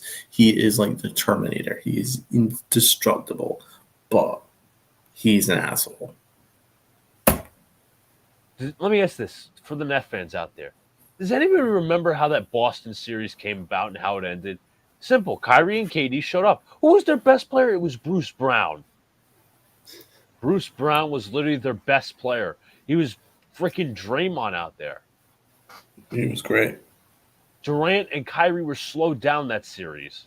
And did you hear, this was a report, Tatum actually said this, he played the finals with a broken wrist. Maybe that's why he was so inconsistent. That's a good point. Yeah, Katie and Kyrie sucked in the playoffs. So you know what? I'd feel resentment towards Kevin Durant if I was a Net fan. I'll root him on to play, but I still feel some resentment just rooting for him. That's how I feel, honestly. I'm not a Net fan, but I'm just saying if I was. Mm-hmm. It's ridiculous. And nobody's talking about this. I'm not saying, when it happened, it should have been a bigger headline than it was. But nobody's going to talk about that. Because the Nets are this super team. They have this, they have that. I don't know, man. I don't see this working out. They'll be gone next year. They'll be gone next year. This thing's toast. And now you add Ben Simmons to this mix. Fuck him. They want to make him a center now. Which is kind of logical if you think about it. Because the guy has size, but he doesn't know how to shoot. He can pass, but he doesn't know how to shoot. He can't post up. All he does is dunk. He can't shoot. He can't post layups. Ridiculous. What up, the Kerm? Lakers are in the same boat as the Nets. Yes and no. At least the Lakers won a championship, but you could say it was bubble related. I mean, the Lakers shit the bed because LeBron's basically operating. He's operating within his own terms. Listen, and Blink is not a good GM. Oh, no. He should have been fired this offseason. Mm-hmm. Listen, everybody blamed everything on Vogel. Maybe he's a little past his prime, but Pelinka's bad. Pelinka's bad for listening to his demands. Let me also say, LeBron isn't innocent either. He tried to get Spoelstra fired when it was free agency time when he returned to Cleveland. Spoelstra is arguably the best coach in the NBA, or one of the top two. Agreed. You have that. He operates behind the scenes. People don't know this. Mm-hmm. Obviously, he brought in Carmelo. He brought in this old ass roster with Dwight Howard, Anthony Davis is still there. Russell Westbrook with no fit whatsoever. It was all names. Just think of the coaching hire too. And you said it, like all these different cats, Genie Bus, Phil Jackson, Kurt Rambis are all Rambis. It's funny as hell that he is behind the scenes doing stuff. And his wife as well. I mean, Linda Rambis, right? That's just a weird organization. I don't know what to expect out of them. I was talking to my buddy Tanad. He's actually, he was in a space with us one time, and he and I actually met in person. He's like, you know what? If you guys are talking NBA on a space, invite me on. I'd like to talk ball with you guys. He's a really nice guy. And he says he thinks the Lakers could be better this year, and Westbrook could be better this year. I can't see how's Westbrook and Beverly going to fit in the same team. Westbrook has to go. They can't play together. They hate each other. Pat Bev called Westbrook a joke, clown, whatever, and Westbrook, vice versa. Oh my God, that thing's never going to work. One of them, and obviously Westbrook's going to have to go. How's that going to fit? All right, so I'm going to try to find a calendar for the Knicks schedule. By the way, since we got to mark this down on our calendars, everybody, 7:30, October 19th, Knicks Grizzlies. We will probably be doing that game. Nice. It's on ESPN too, so we will be. So it's basic. Yeah, it's just like last season. I'm surprised we got a primetime game for the opener, but it's RJ versus Ja, and that's when RJ has to prove something. Rams was bad for Lakers. Westbrook can't be worse. He will be better. I think he's on the decline. Westbrook will be gone though. They're trying to trade Westbrook. Nobody wants him. I wouldn't want him either. No. It's the thing. The only benefit is you have him just for 1 year. Then he's a free agent. Even with hiring Darvin Ham, the Lakers are not making it far in the play-in spots. No, I don't think so either. I mean, yes, they don't love the hire either. I mean, they had Quinn Snyder out there. Quinn freaking. How does he not have a job yet? There's got to be something we don't know for him to not have a job. He's that elite of a coach. Crazy. Let me look at their depth chart. You have Westbrook, you have Beverly, Toscano. Toscano Anderson would be your small forward. I don't really believe that. LeBron, Anthony Davis, Thomas Bryant to back him up. Kendrick Nunn. there anymore. Let me double check. Nunn is actually still with the Lakers, so he's point guard. Shooting guard Austin Reeves, small forward Lonnie Walker, power forwards a mix-up, and centers Thomas Bryant. As I said, yeah, there's not much depth to that team. That's the problem. Look at how would you assess the Pat Bev trade? It was Beverly it was Beverly for Stanley Johnson and Horton Tucker. Mm-hmm. Horton Tucker, I'm not a big fan of, honestly. He's good defensively, but he doesn't have a good scoring ability that I like. So I'm going to say that the Lakers probably win that. But again, Beverly's kind of valuable for them now, but I'm wondering about the fit. I'm going to disagree. I think that the fact that Horton was basically the Lakers' only asset. He was their only young asset, tradable asset, right? Plus, he was like 21. He's young. Beverly's at the end of his career, and he doesn't have any offensive game whatsoever. I don't think that that's a great trade for the Lakers at all. I really don't. It's like adding I don't know. It's like adding gas to a burning fire. With Pat Bev along with Westbrook, this place is going to explode. I mean, the thing is, you got to get rid of Westbrook, though, for that to work. That's essentially what I'm saying. For that to work, you got to get rid of Westbrook. Terry Stotts. But Beverly's not even a primary ball handler now at this stage of his career. No, he's not. I didn't even think about that. I don't think it's a good trade. So I'm trying to find the calendar for, find a schedule. I'm trying to get this on a calendar rather than just print it out. Jacob says he's not he's not valuable anymore. This isn't the 2010s. That's true. All right, so I'm going to share my screen. I'm going to go. Let me see if I can. You know what? I got to go on the Knicks Twitter for me to do this. I got to go and do because they actually have like a legit calendar. Give me 1 second here. And why Knicks? Just trying to find out the schedule, guys, so we can do on a calendar. I don't want to go down the list because that's honestly boring as hell. This is NBA Defense Week, I know. By the way, for you Met fans out there, join the Mets on Citi Field Tuesday, tomorrow, for Knicks night as they face the Dodgers, 7:10 p.m. Nice. I brought that up to somebody and they were questioning, like, are they serious? I'm like, yeah, I'm serious. I think Donovan Mitchell will be there 100%. Imagine, that would spark headlines like none other. I'm just trying to find this damn. All right, let me see. All right, so first off, we got our October schedule right here. You can't. It's almost impossible, as I was saying before. So we have the schedule right here, October. Very limited month, obviously. You have, obviously, your 4 preseason games, Detroit, Indiana, and Washington.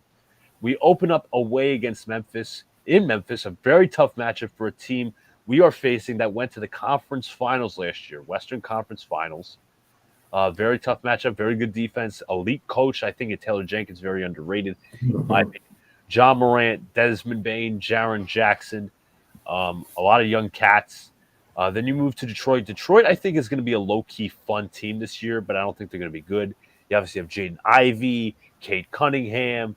Who else do they sign? I'm trying to think of the Pistons roster right now on hand. Let's see. I think CBS Sports has it. Cunningham, Jaden Ivey, Sadiq Bey, Marvin Bagley, and Isaiah Stewart. You also have Killian Hayes as well. I was never high on him. Never high on Killian Hayes. I think Detroit, obviously, is not going to be a good team this year, but I think they'll be, in some spurts, a tough out. You have Orlando right here, also an aspiring young team, or at least trying to hope to be. You have Paulo Banchero. You also have guys like Jalen Suggs, Franz Wagner, I like a lot. Charlotte, tough team as well. They obviously brought back Steve Clifford. And then you end off the month with Milwaukee away and Cleveland away. 2 very tough teams. 1 veteran team and 1 very aspiring young team. So, Don, what do you think of the month? Well, Memphis is a horrible start, but I think we got a chance. We'll take. We should be able to go after Detroit and Orlando, Charlotte, but it's a difficult start because still got Milwaukee, Cleveland. Yeah. So you have the October months. Let me get the November months. Just give me a second here. Guys, be sure to like, comment, and subscribe. Also, share this out. Turn that notification bell on. Keep your questions coming in the chat. Hell, we have still baseball to get through. So, Trying to find the November's. I think November's the toughest month. I looked at it at a glance. I'm just trying to find like a calendar version of the schedule. But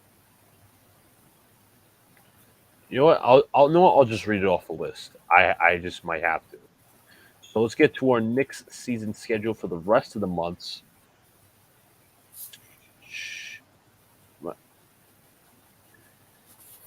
Just give me 1 second, guys. I apologize. You know what? Actually, I got it right here. So we're going to share the screen once again.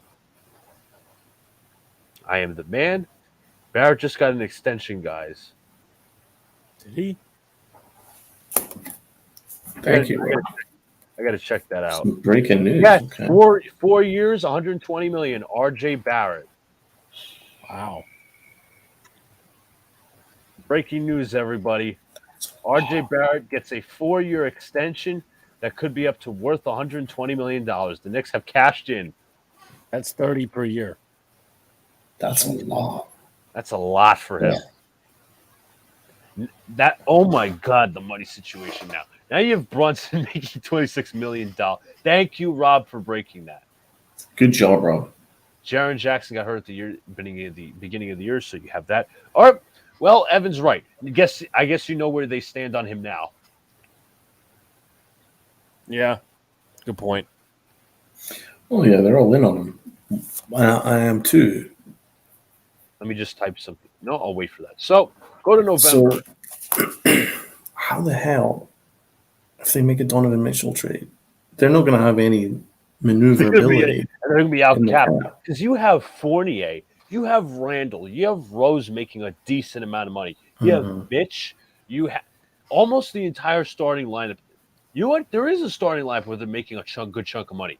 Brunson, $26 million. Fournier, $18 million. Barrett, now $30 million. Randall, what was it? Not $23 million, like $26 million, around that. Mitchell Robinson, $15 million a year. My Lord, I'm speechless. That's a lot of money, man. A lot. So we're going to move to the November month. As we were talking about next segment, perfect timing. I thought he'd get $90 million. I didn't think 120. Rob, I lost a bet, by the way. This is why I'm wearing Jet shit. So let's go to our November month, Donald. Got. So we have, to start off, we have Atlanta, Philadelphia, and Boston.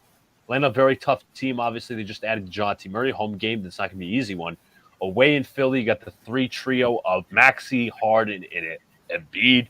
You also got Boston right here, a home game. Then away to Minnesota, not going to be an easy game to win. Same with Brooklyn. They obviously have KD and Kyrie. You have Detroit. They always beat the Knicks. Right. Oklahoma City also almost beat the Knicks, but I think they'll be an aspiring young team. Utah, Denver, Golden State, Phoenix, Oklahoma City. If that's not a tough road trip, I don't know what is. November's a nightmare. Utah, I don't know about. We'll see where they are. Denver, tough. Now that they're getting back Jamal Murray and Michael Porter Jr. Golden State, they still have their core intact. Phoenix is still a very damn good team. Oklahoma City, away, an aspiring young team. We got swept by them last year. Portland, I don't know where they are. Then you have Memphis at home, and Detroit, and then Milwaukee at home. So to me right now, this seems like the toughest month. November's brutal. It's a really brutal start of the year. Then we move to December. I'm going to move over here real quick.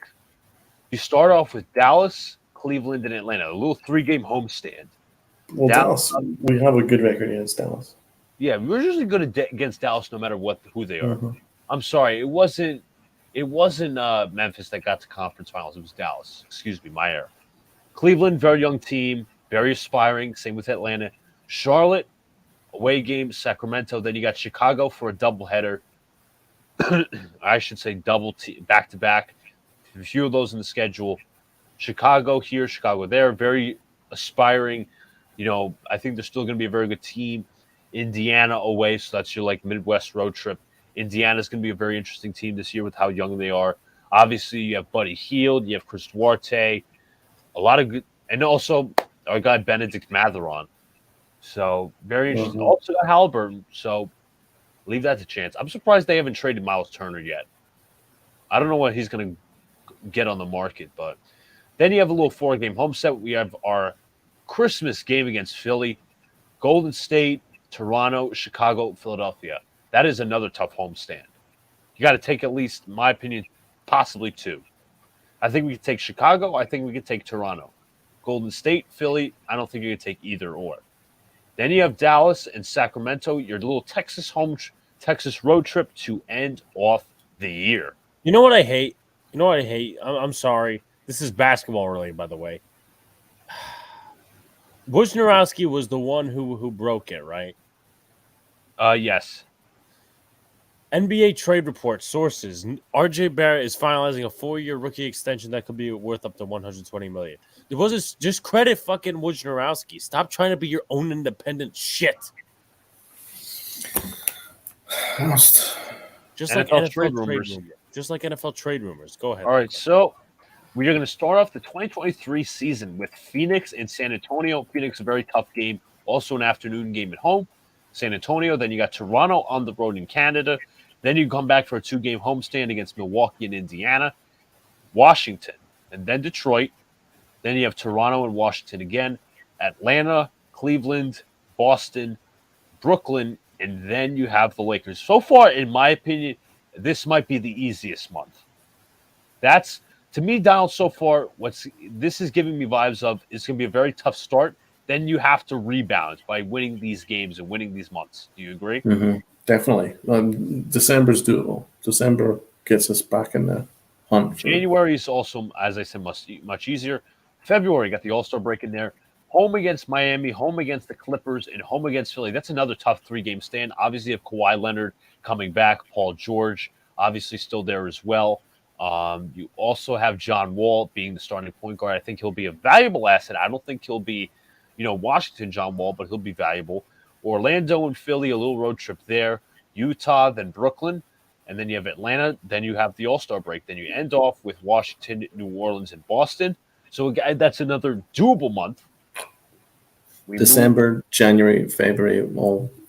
We move to March. A lot of road games here. Brooklyn, tough start. Miami, Boston, Charlotte. Then you got Sacramento. This is another West Coast trip, by the way.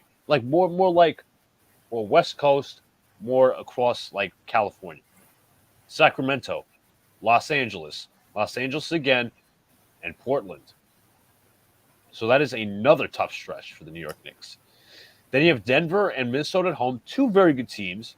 Miami and Orlando, you have a little Florida trip here. Houston and Miami, and then you end off the month with Cleveland. Let me find April for you guys. March is a nightmare. April, 4 games only. Washington, Indiana, New Orleans, Indiana again. Okay, April gets us back in the play-in hunt. That's what it should be. Shout out to Jess Mess. He also shared us out on Twitter, so appreciate that, my man. If you guys could do that as well, like, comment, subscribe, do all the good stuff. I'm going to get into Yankees now because I just ended my segment. Let's talk about briefly, what do you guys think of the extension? Thank you, Rob, for the breaking news. Let me just say, that is a lot of money for. Listen, I'm not going to say, RJ didn't deserve an extension, but, man, that's a lot of money. He has to perform. The pressure's on him now, especially if you're going to make him the number 1 option. He has to be an all-star this year. No, that's not even a question. Even before the extension, I said he has to be an all-star this year. That's where his growth has to go. He's the youngest $100 million player in NBA history. Whether it's Darius Garland level or whoever you want to say all these different things, I think everybody in the top 4, top 5 has gotten extensions except DeAndre Hunter. Zion extension. I think that's a mistake. John Morant extension deserved. Darius Garland extension. I thought he deserved it in my opinion. So you have that. I think he's overpaid. He doesn't have any elite skills. He's a very good player. He's not elite. You're right in that aspect. Good, not great. There's not one skill set of his that's elite other than his work rate. He's not an elite ball handler. He's not an elite shooter. He's not an elite free throw shooter. Not elite athleticism. He's not fast necessarily. And he's just a. And like y'all were talking about all the time, like what if we get Mitchell? He's going to be what, the 3? Yep. No, we're talking about Garland. Oh well, but anyway, yeah, that. So yeah, you have that, and that's a lot of. Now you just said to yourself, this guy's our cornerstone, because you essentially you just told the Jazz to fuck off with the Donovan Mitchell getting RJ Barrett stuff. Okay, yeah, hold on 1 second. Oh boy! So Leon Rose has set a Monday night deadline with Utah to reach an agreement on a trade for Mitchell, or the Knicks would commit to an RJ Barrett extension. Jazz closed the gap on deal points in recent days on a Mitchell trade, but neither would go further. So what? The talks are dead? This is I guess what it is, because that's what it seems like. That's like he basically just said it's an ultimatum. Or Woj could be spinning this. You never know. Oh God! If we don't get Donovan Mitchell, then give up, guys. A lot of people are saying he's spinning this for Danny, because by the way, he does carry. He's another guy who carries water for the Nets. He's another guy who likes to carry water for teams. He loves doing that. Another quote, people. Another bingo, one on the bingo card term. Bingo card term. Yeah, you can put that down too. Everybody, start writing this down. We got mantra. We got preface. We have anomaly. We have epitome. We have what was Donald's term? Laurels. My British accents. Whenever we start mentioning British terms, we got to make the bingo card out of this. Remember, there is what's 5 by 5? 25 bingo spots. One free spot. One free spot. I wouldn't take this literally, Donald. I wouldn't take this literally. 8 Woj can spin this. Mm-hmm. If it is true, though, we will be coming on next week's show, throwing our fucking equipment and everything. I don't think. See, most people will say, and like Clutch agrees with me on this. I don't know if he's in the chat. I don't think Mitchell is going to be the end-all, be-all.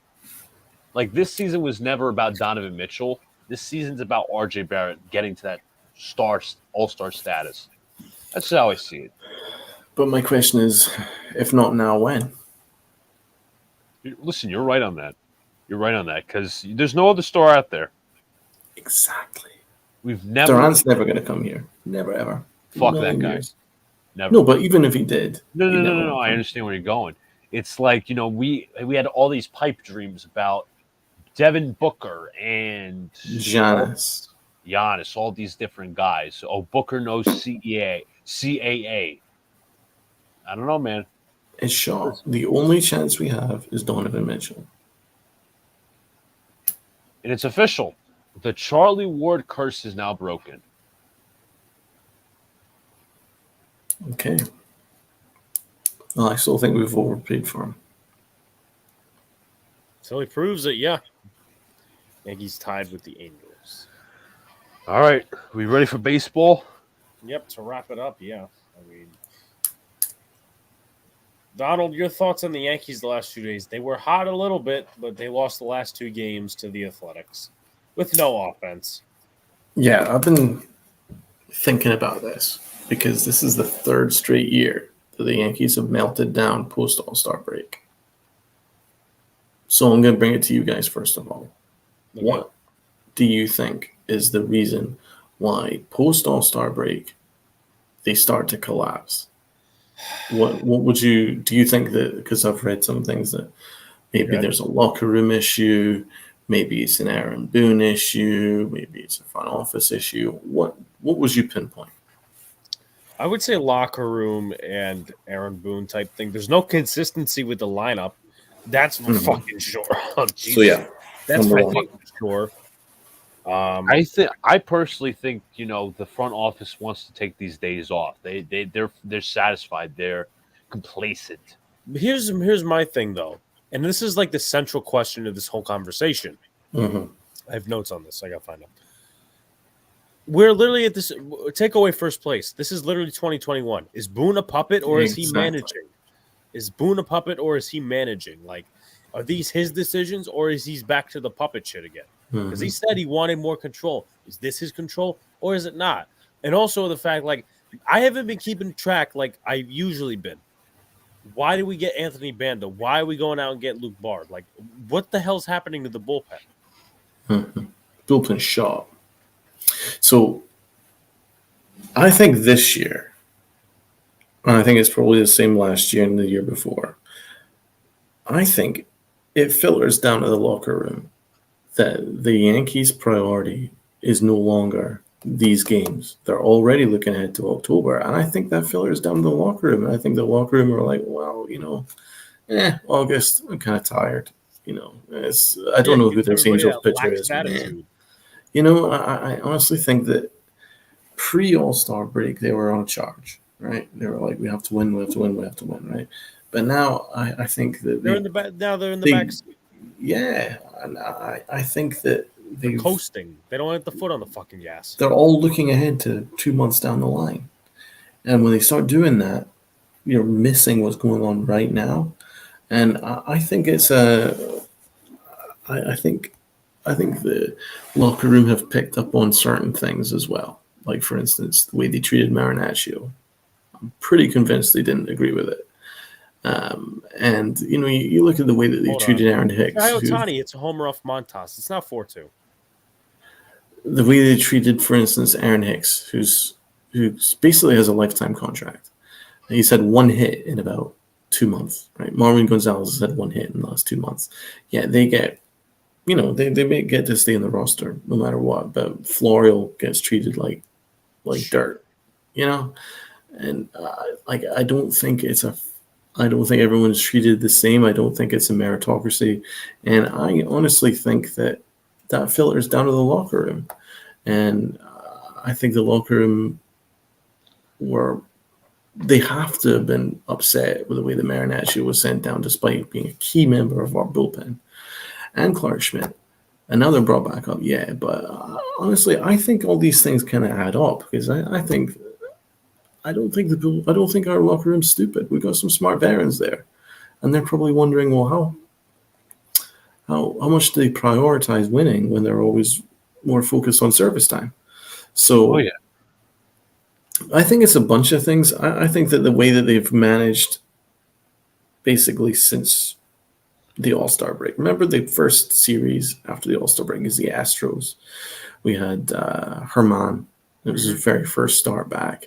Didn't really have any rehab. Is that really a fair matchup for Herman? Now, Herman's been really good lately, but that's like putting him right in the fire. And it blew up, right? And then everyone was getting rested in that Astros series. And then since then, it just started to get worse and worse and worse because I honestly think that the Yankees took July off. And I think they're just coming back to haunt them now. And I'm sorry. Sports has never, ever been like a switch. You're like, oh, I'm just going to take this month off, but I'm going to be hot for October. It's the same with football. You know what I mean? Winning breeds good habits, it breeds confidence, and it breeds momentum. And momentum isn't just like an on-off switch. And I think the Yankees are destroying the good start that they had, but I do think that start was overrated. I don't think they're nearly as good as that start indicated. It's very easy to lose consistently. And you were talking about habits. Like, I'm thinking to myself, just a random thing that popped in my head. 2018 Indianapolis Colts started something like 1-5. They went to the playoffs. Mm-hmm. But, you talk about the Cardinals. I mean, there's many other teams. But in my opinion, yeah. I mean, in my opinion, they're either in lockstep and with the front office and the locker room. They are or they not. But the problem is it's both bad. Because if they're in lockstep and the front office wants to take days off and they want to take months off, then the players are fine with it. The Josh Donaldsons, the Gleyber Torres. But if they're not in lockstep, that's bad because they want to take days off. They want to not call up these guys. And then the locker room's like, hey, what the fuck are you guys doing? You know, we want to win here. So, like, where I say number one is, number one could be a possibility is because Gleyber Torres, epitome, the microcosm of the entire second half. First half, he should be an all-star player, this, that, and the other thing. At least I said it. Now, he sucks. Like, Anthony Rizzo hit a home run tonight. That's great. You know, he's in the 6 hole. Why is he in the 6 hole? Why is Benintendi in the fucking 3 hole? And then you got Torres in the 5. Like, that doesn't make any sense. Consistency with the lineups. The fact that we went into extra innings in the other day, 1 hit, 2 runs, that does not add up at all. Let me also say, guys, remember, there's a report out there, and I highly believe this because it's a possibility. Cashman's coming back next year. No, it's without a question. No, it's 100%. Jacob, well, guys, what did you hear about the report that Chapman might not be on the playoff roster? Honestly, that'd be a good thing. Fuck him. What about these phantom ILs that the Yankees are? Holmes was on the phantom IL. Chapman's now on the phantom IL. Cortez is just to limit innings. Just to fucking limit innings. Chapman, I mean, personally, look, in real time, if I don't know if this is real or whatever. If you're going to get a tattoo, get it in the offseason. Get it where you have time to rehab just in case you have an infection. Why would Howe want to hire anyone better than Cashman? Well, Cashman's family to them. Yep, puppet. Exactly. It's a fucking angel. When they just fired what's the asshole that was before? Joe Madden. When they just fired Madden, or they were going to fire Madden, we tore them up. But now that we're in their territory, it's a fucking different story. It's a good Jacob. I said before, it's a good thing. Honestly, like fuck him. Honestly. So, how do you feel about Cashman coming back? You guys completely against it, or what? It's what can we do? I mean, yeah, I'm definitely against it. Like the most positive thing that's happened to this team is the schedule for next year, where we get to play all fucking 29, 30 teams. We'll get our ass whooped by the Dodgers, though. Don't worry. It's not even worth going over. Like if they were winning, I'd say, okay, let's go over the schedule for next year. Talk about some games. We don't know what's going to happen next year. No, because Judge could leave, Rizzo could leave. That's why Rizzo isn't hitting. That's why he's in the 6 hole. But I think it's the principle of the point. Listen, I get it. He hit a home run tonight, but Gleyber Torres fucking sucks. Okay, He sucks. Torres right now, he's actually up at the plate. 243, not good. He's a very low IQ ball player with the head case. What's his OPS? OPS, I can get that for you right now. OPS 718. Garbage. 800 is average. I mean, and also one thing again, and I'll bring this up to you guys for attention. Higgy sucks. He called the last 2 games with Schmidt and fucking what's the other one? The one when we went in the extra innings. Now let me ask you guys a question. Now this may have not much. Okay, this may not rise with stock for you guys. Would you rather have Rordvet than Higashioka up here? Because Rordvet actually gives you defensive upside. I don't know. No, I'm not seeing anything from Rordvet. I don't see much of a difference. That's just how I see it. I mean, the thing is, we do have stuff to lose. Because, you know what? How about this? If the Yankees are considering taking these months off, just bring up Rordvet and see what you got out of the trade. Yeah. If not, it's a complete bust. Well, the trade is a bust. Right. The Cashman situation is kind of a waste of energy. Yeah. I mean, how many times do we keep on here? As soon as we clinch the division, which I still think we will, even though we're making things very difficult for ourselves, I think we'll win. I think we'll hold on to the division. As soon as that but I'll let Donald go first. But even the fact that we're at this stage now where we're number 1 in the division, that's more than enough for Hal Steinbrenner. Okay. Thing is, we're making money. We're competitive every year. This is all just for Hal Steinbrenner. Plus, Brian Cashman protects his prospects. But also he follows what Hal Steinbrenner wants. Hal Steinbrenner is very much focused on the bottom line, on those luxury tax, and Brian Cashman follows that and doesn't complain. And he does exactly what Hal Steinbrenner wants. He's the perfect employee for Hal Steinbrenner. And plus, Hal Steinbrenner is not a baseball guy, and he doesn't want to blow things up. Because why would he want to blow things up? The Yankees are competitive every year. They're in first place, and he's not going to go through this situation where he's just going to break it all up and then go and have to search out a new front office and then new everything. He's just not going to do it. So it's a waste of energy to get upset about it. Would I prefer a new situation? Of course. But also, I'm not going to play Monday morning quarterback and say that Brian Cashman didn't bring in all the guys that I wanted him to bring in. I wanted him to bring in Castillo, but I can understand that the price was a little high. I wanted Montas. We got Montas. I wanted Benintendi. We got Benintendi. We got the moves. We got a good reliever as well. We got Efros. We got some good players. He did bring in some good players. So yeah. Here's what I can say to combat that, Donald. Like, you can talk about pitching and it'd be one thing. Peaceful Donald, yes. But like, you talk about him bringing in players. Okay, well, he brought in Benintendi. He brought up Cabrera. He did this. Let me just say this. He brought in those players because he didn't bring on those players in the regular season. I'm sorry, before the regular season. The off season was trash. Yeah. And there's the offseason was disaster, complete disaster. No, it was terrible, and that's what the Yankees always do. They have some great trade deadline because they don't do shit in the offseason. Last year was this example of that because they didn't do shit. They brought in Joey Gallo. Everybody's jerking off to that, and they got Rizzo. Oh my God, he's this guy. But like my point is, okay, they brought in Benintendi, Cabrera, whatever.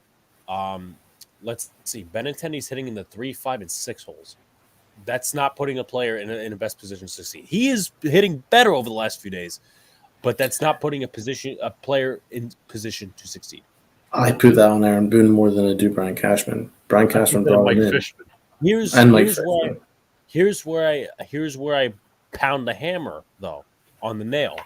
If you're Brian Cashman, and if he's not being put, if Aaron Boone is suddenly making the fucking lineups now, why don't you tell him, look, this guy is supposed to be batting 3, 4, and 6, 3, 5, and 6. He's supposed to be batting 1 and 2. So put him there, or do something. Do fucking something. Benintendi was doing really well at leadoff spot. Why are we messing with it? Exactly. Doesn't make any sense. So that's why I think it's kind of half and half. I mean, obviously Brian Cashman had the worst off season I could even dream of. It was awful. Hated it. Hated everything he did. Quite like the deadline. Wasn't happy that we'd missed out on Castillo, but I can live with it. I think Aaron Boone has regressed. He has. The first half, fuck yeah. He was doing great in the first half. Second half, he's culpable, man, because I've never seen worse base running. I've never seen stupidest mistakes. I'm seeing you're seeing 2021 really low IQ baseball, like stuff that you wouldn't even see in the Bad News Bears. You wouldn't even see that in like a junior varsity team. The stuff, mistakes that we're making these last couple of weeks, and that has to come down to Aaron Boone. It's not just Brian Cashman. No, absolutely. And once again, it comes to the central question I brought up earlier. Is he a puppet again, or is he actually controlling this shit? Jacob says, Keith McPherson made a great point on WFAN. Tonight, the difference between this team and the 98 team is not only the 98 team have the championship pedigree. This team doesn't, but every game, the 98 team, where they knew they were hitting in the lineup, while this team, no one knows until Mike Fishman calls Aaron Boone. I want to. Hopefully, he said Mike Fishman on the air. Like, I don't personally. I don't like Keith McPherson, but the WFAN is very, it's very Yankee-ish because that's where they're on the radio when they call games.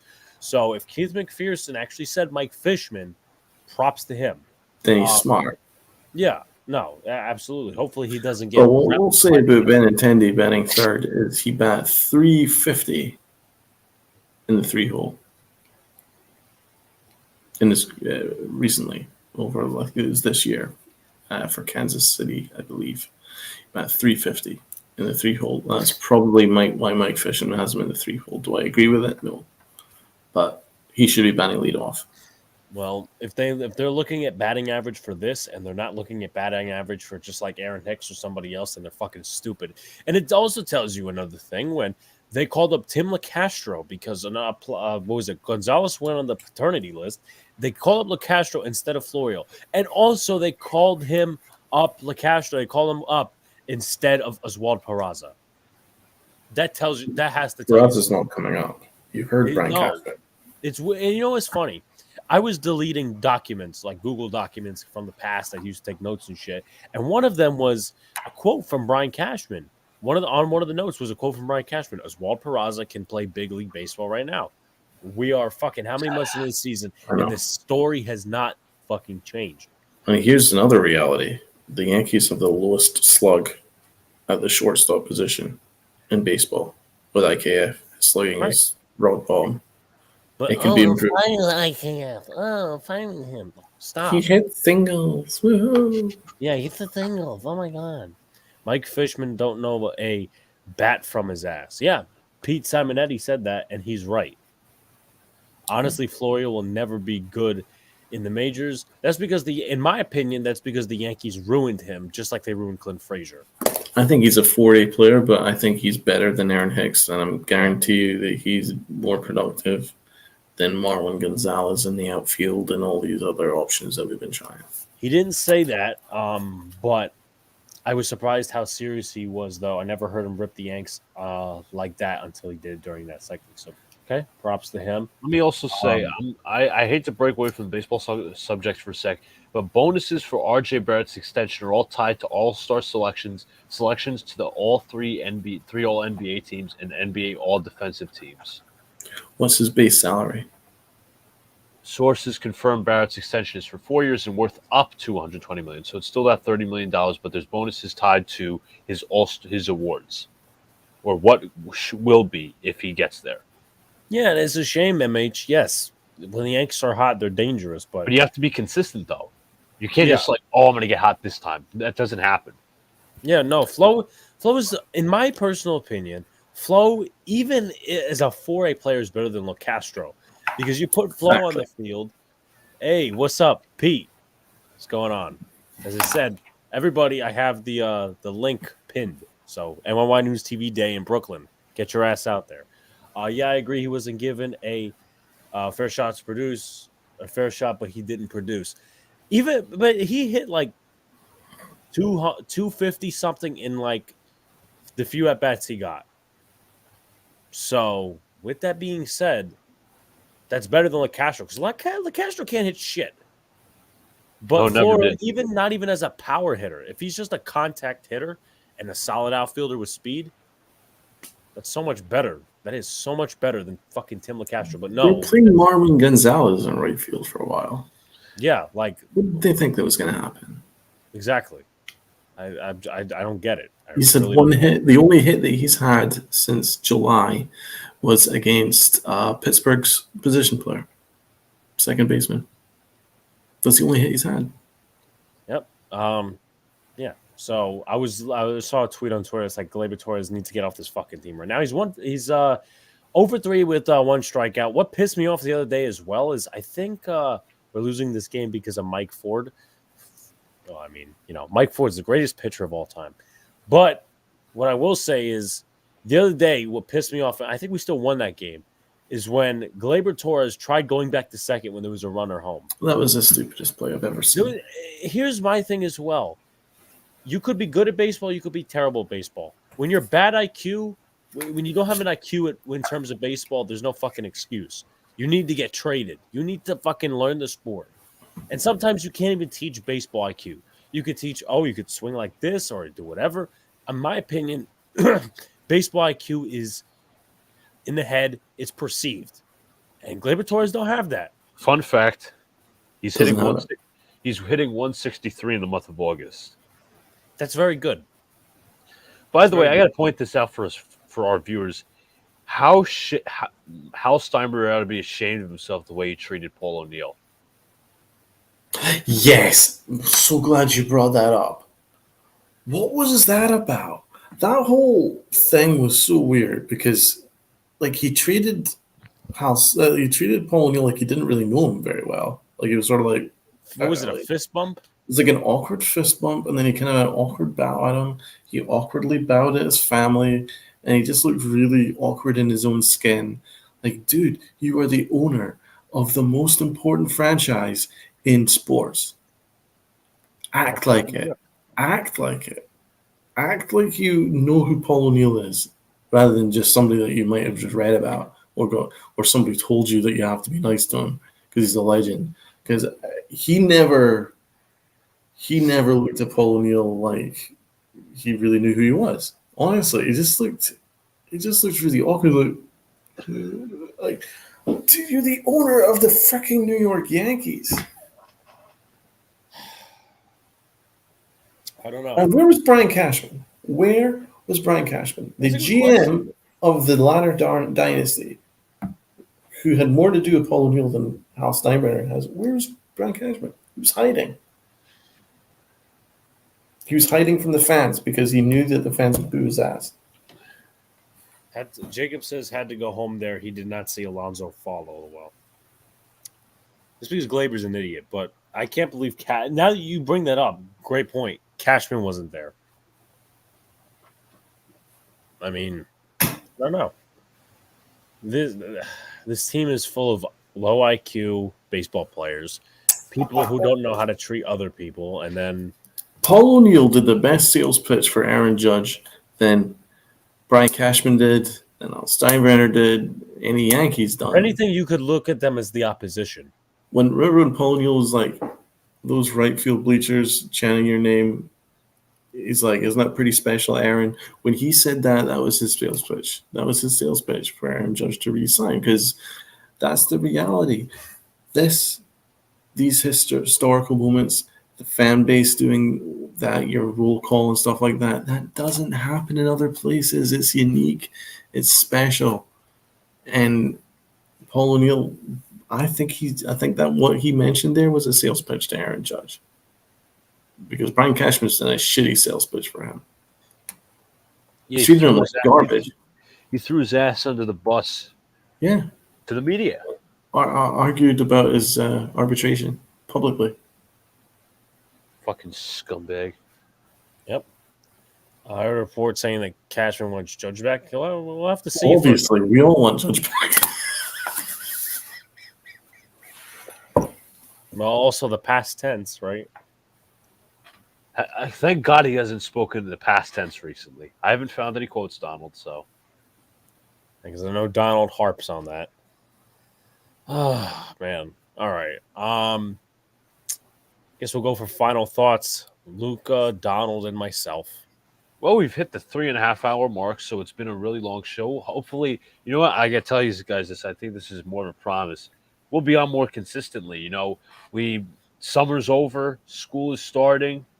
Obviously, we had our vacation back in Florida, so that was probably like the last break we had between shows. So hopefully, we're on consistently every week for you guys.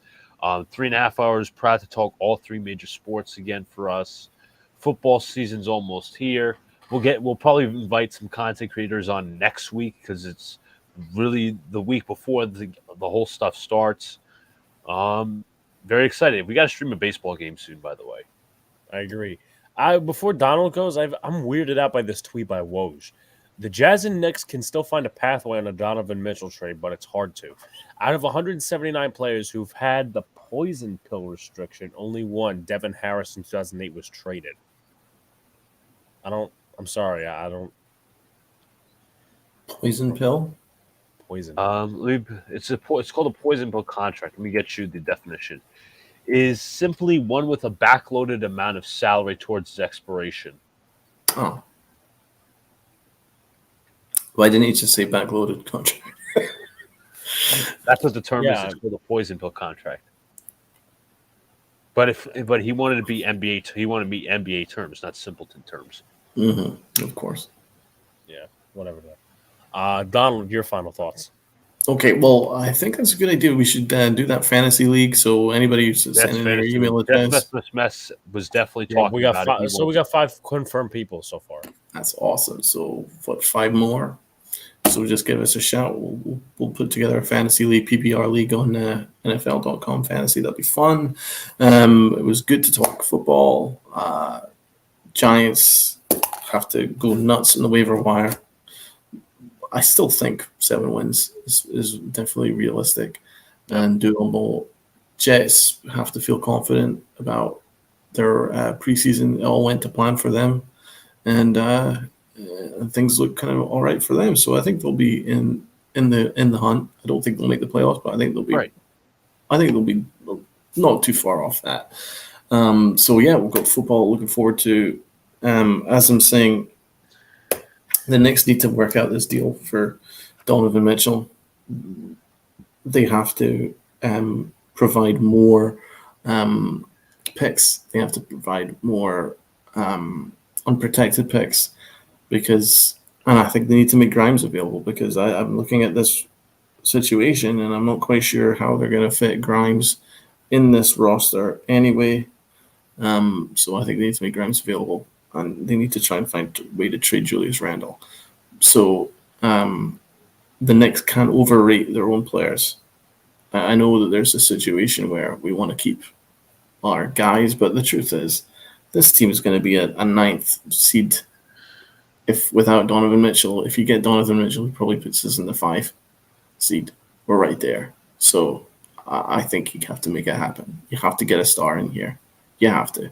So that's basketball. As for the Yankees, I've been debating because this has been 3 straight years where the Yankees have been melting down on an annual basis, and there's definitely more to it than meets the eye. There's definitely more to it than we know about. There has to be. I think there's an element of lineup inconsistency. I think there is kind of an internal struggle between Aaron Boone managing and Mike Fishman and the analytics department wanting the analytics to control how things are played out on the ball field. And I think that is a struggle that's going on behind the scenes. And I think there's also a struggle with the way that the Yankees manage seasons in general. They love off days. They love all these days off and random days off here and there. I like days off. And I think that it all culminates, and especially it all comes along in the summer where all just kind of is like a perfect storm. And now you see players just sort of going, well, we'll go and get him next day. Oh, we'll go. Because that's Aaron Boone's mentality. And Brian Cashman backs it up going, oh, I love you guys. You guys are the best. I believe in you guys. Well, because he has to. It's his job. And he brought them all in. And I think the players just buy it because there's no accountability. There was no accountability for Gleyber Torres to make the stupidest mistake I've ever seen on a ball field with that second base thing. That was ridiculous and unacceptable. And there's no accountability. Can't say it's the dumbest because the first dumbest is that Gary Sanchez thing. That I don't think anyone ever tops that. And was there accountability for that? He was playing the next day. No accountability. That's what I'm saying. I don't think there's any accountability. I think if you make a mistake, you know that if you're Gleyber Torres or if you're Aaron Hicks or you're going to basically have a lifetime contract, and that has to permeate around the locker room. That's another $2 word, permeate. I think that permeates around the locker room because they're like, well, you know what? Gleyber Torres is going to play the next day despite that bonehead mistake that almost cost us the game. And it happens on a daily basis now. The Yankees are making incredibly low IQ decisions on a daily basis. And if they think that it's just going to switch off and they're going to be like this super team in October, they're out of their minds. So that's all I'm going to say. Pick it up next week. Yeah, we'll be back next week. Same time. Same day of the week, Monday. Going to be a big NFL preview because football officially starts next week. Let's see what else. MLB will continue, obviously, next week. NBA, if there's anything to talk about at that point, but maybe still Donovan Mitchell rumors. But big NFL next week. It's going to be consecutively, so, stay tuned. Watch for community notes as well. Obviously, community notes are very big with this, and I use them every day. Giants cut down is tomorrow, and then the waiver wire is Wednesday, so we won't get a rest day from all this shit till Thursday, unless Slayton isn't traded till Thursday. Jacob says 7 wins is only realistic if Danny Dimes is healthy. Great stream as always, boys. My opinion, either us or the Giants for Judge. That's why they have him playing on opening day at the stadium. Deadline 4 p.m. tomorrow. That is correct. And if you guys have already, like, comment, and subscribe, turn on post notifications so you know when the live stream pops or a video drops. Appreciate y'all coming back. Buy those fucking tickets. NYY News TV Day. You'll get to meet us. Yeah, you'll get to meet us. It's going to be fun. It's going to be great. ALDS. I think that's pretty much it. So, and also, it's the last time I have to wear this. Never, ever wear that again. No, Donald's still on. You should never bet on that again. No, it was a dumb bet. Well, we'll see. But peace out, guys. See you later. Stay cool. Good night. Good night.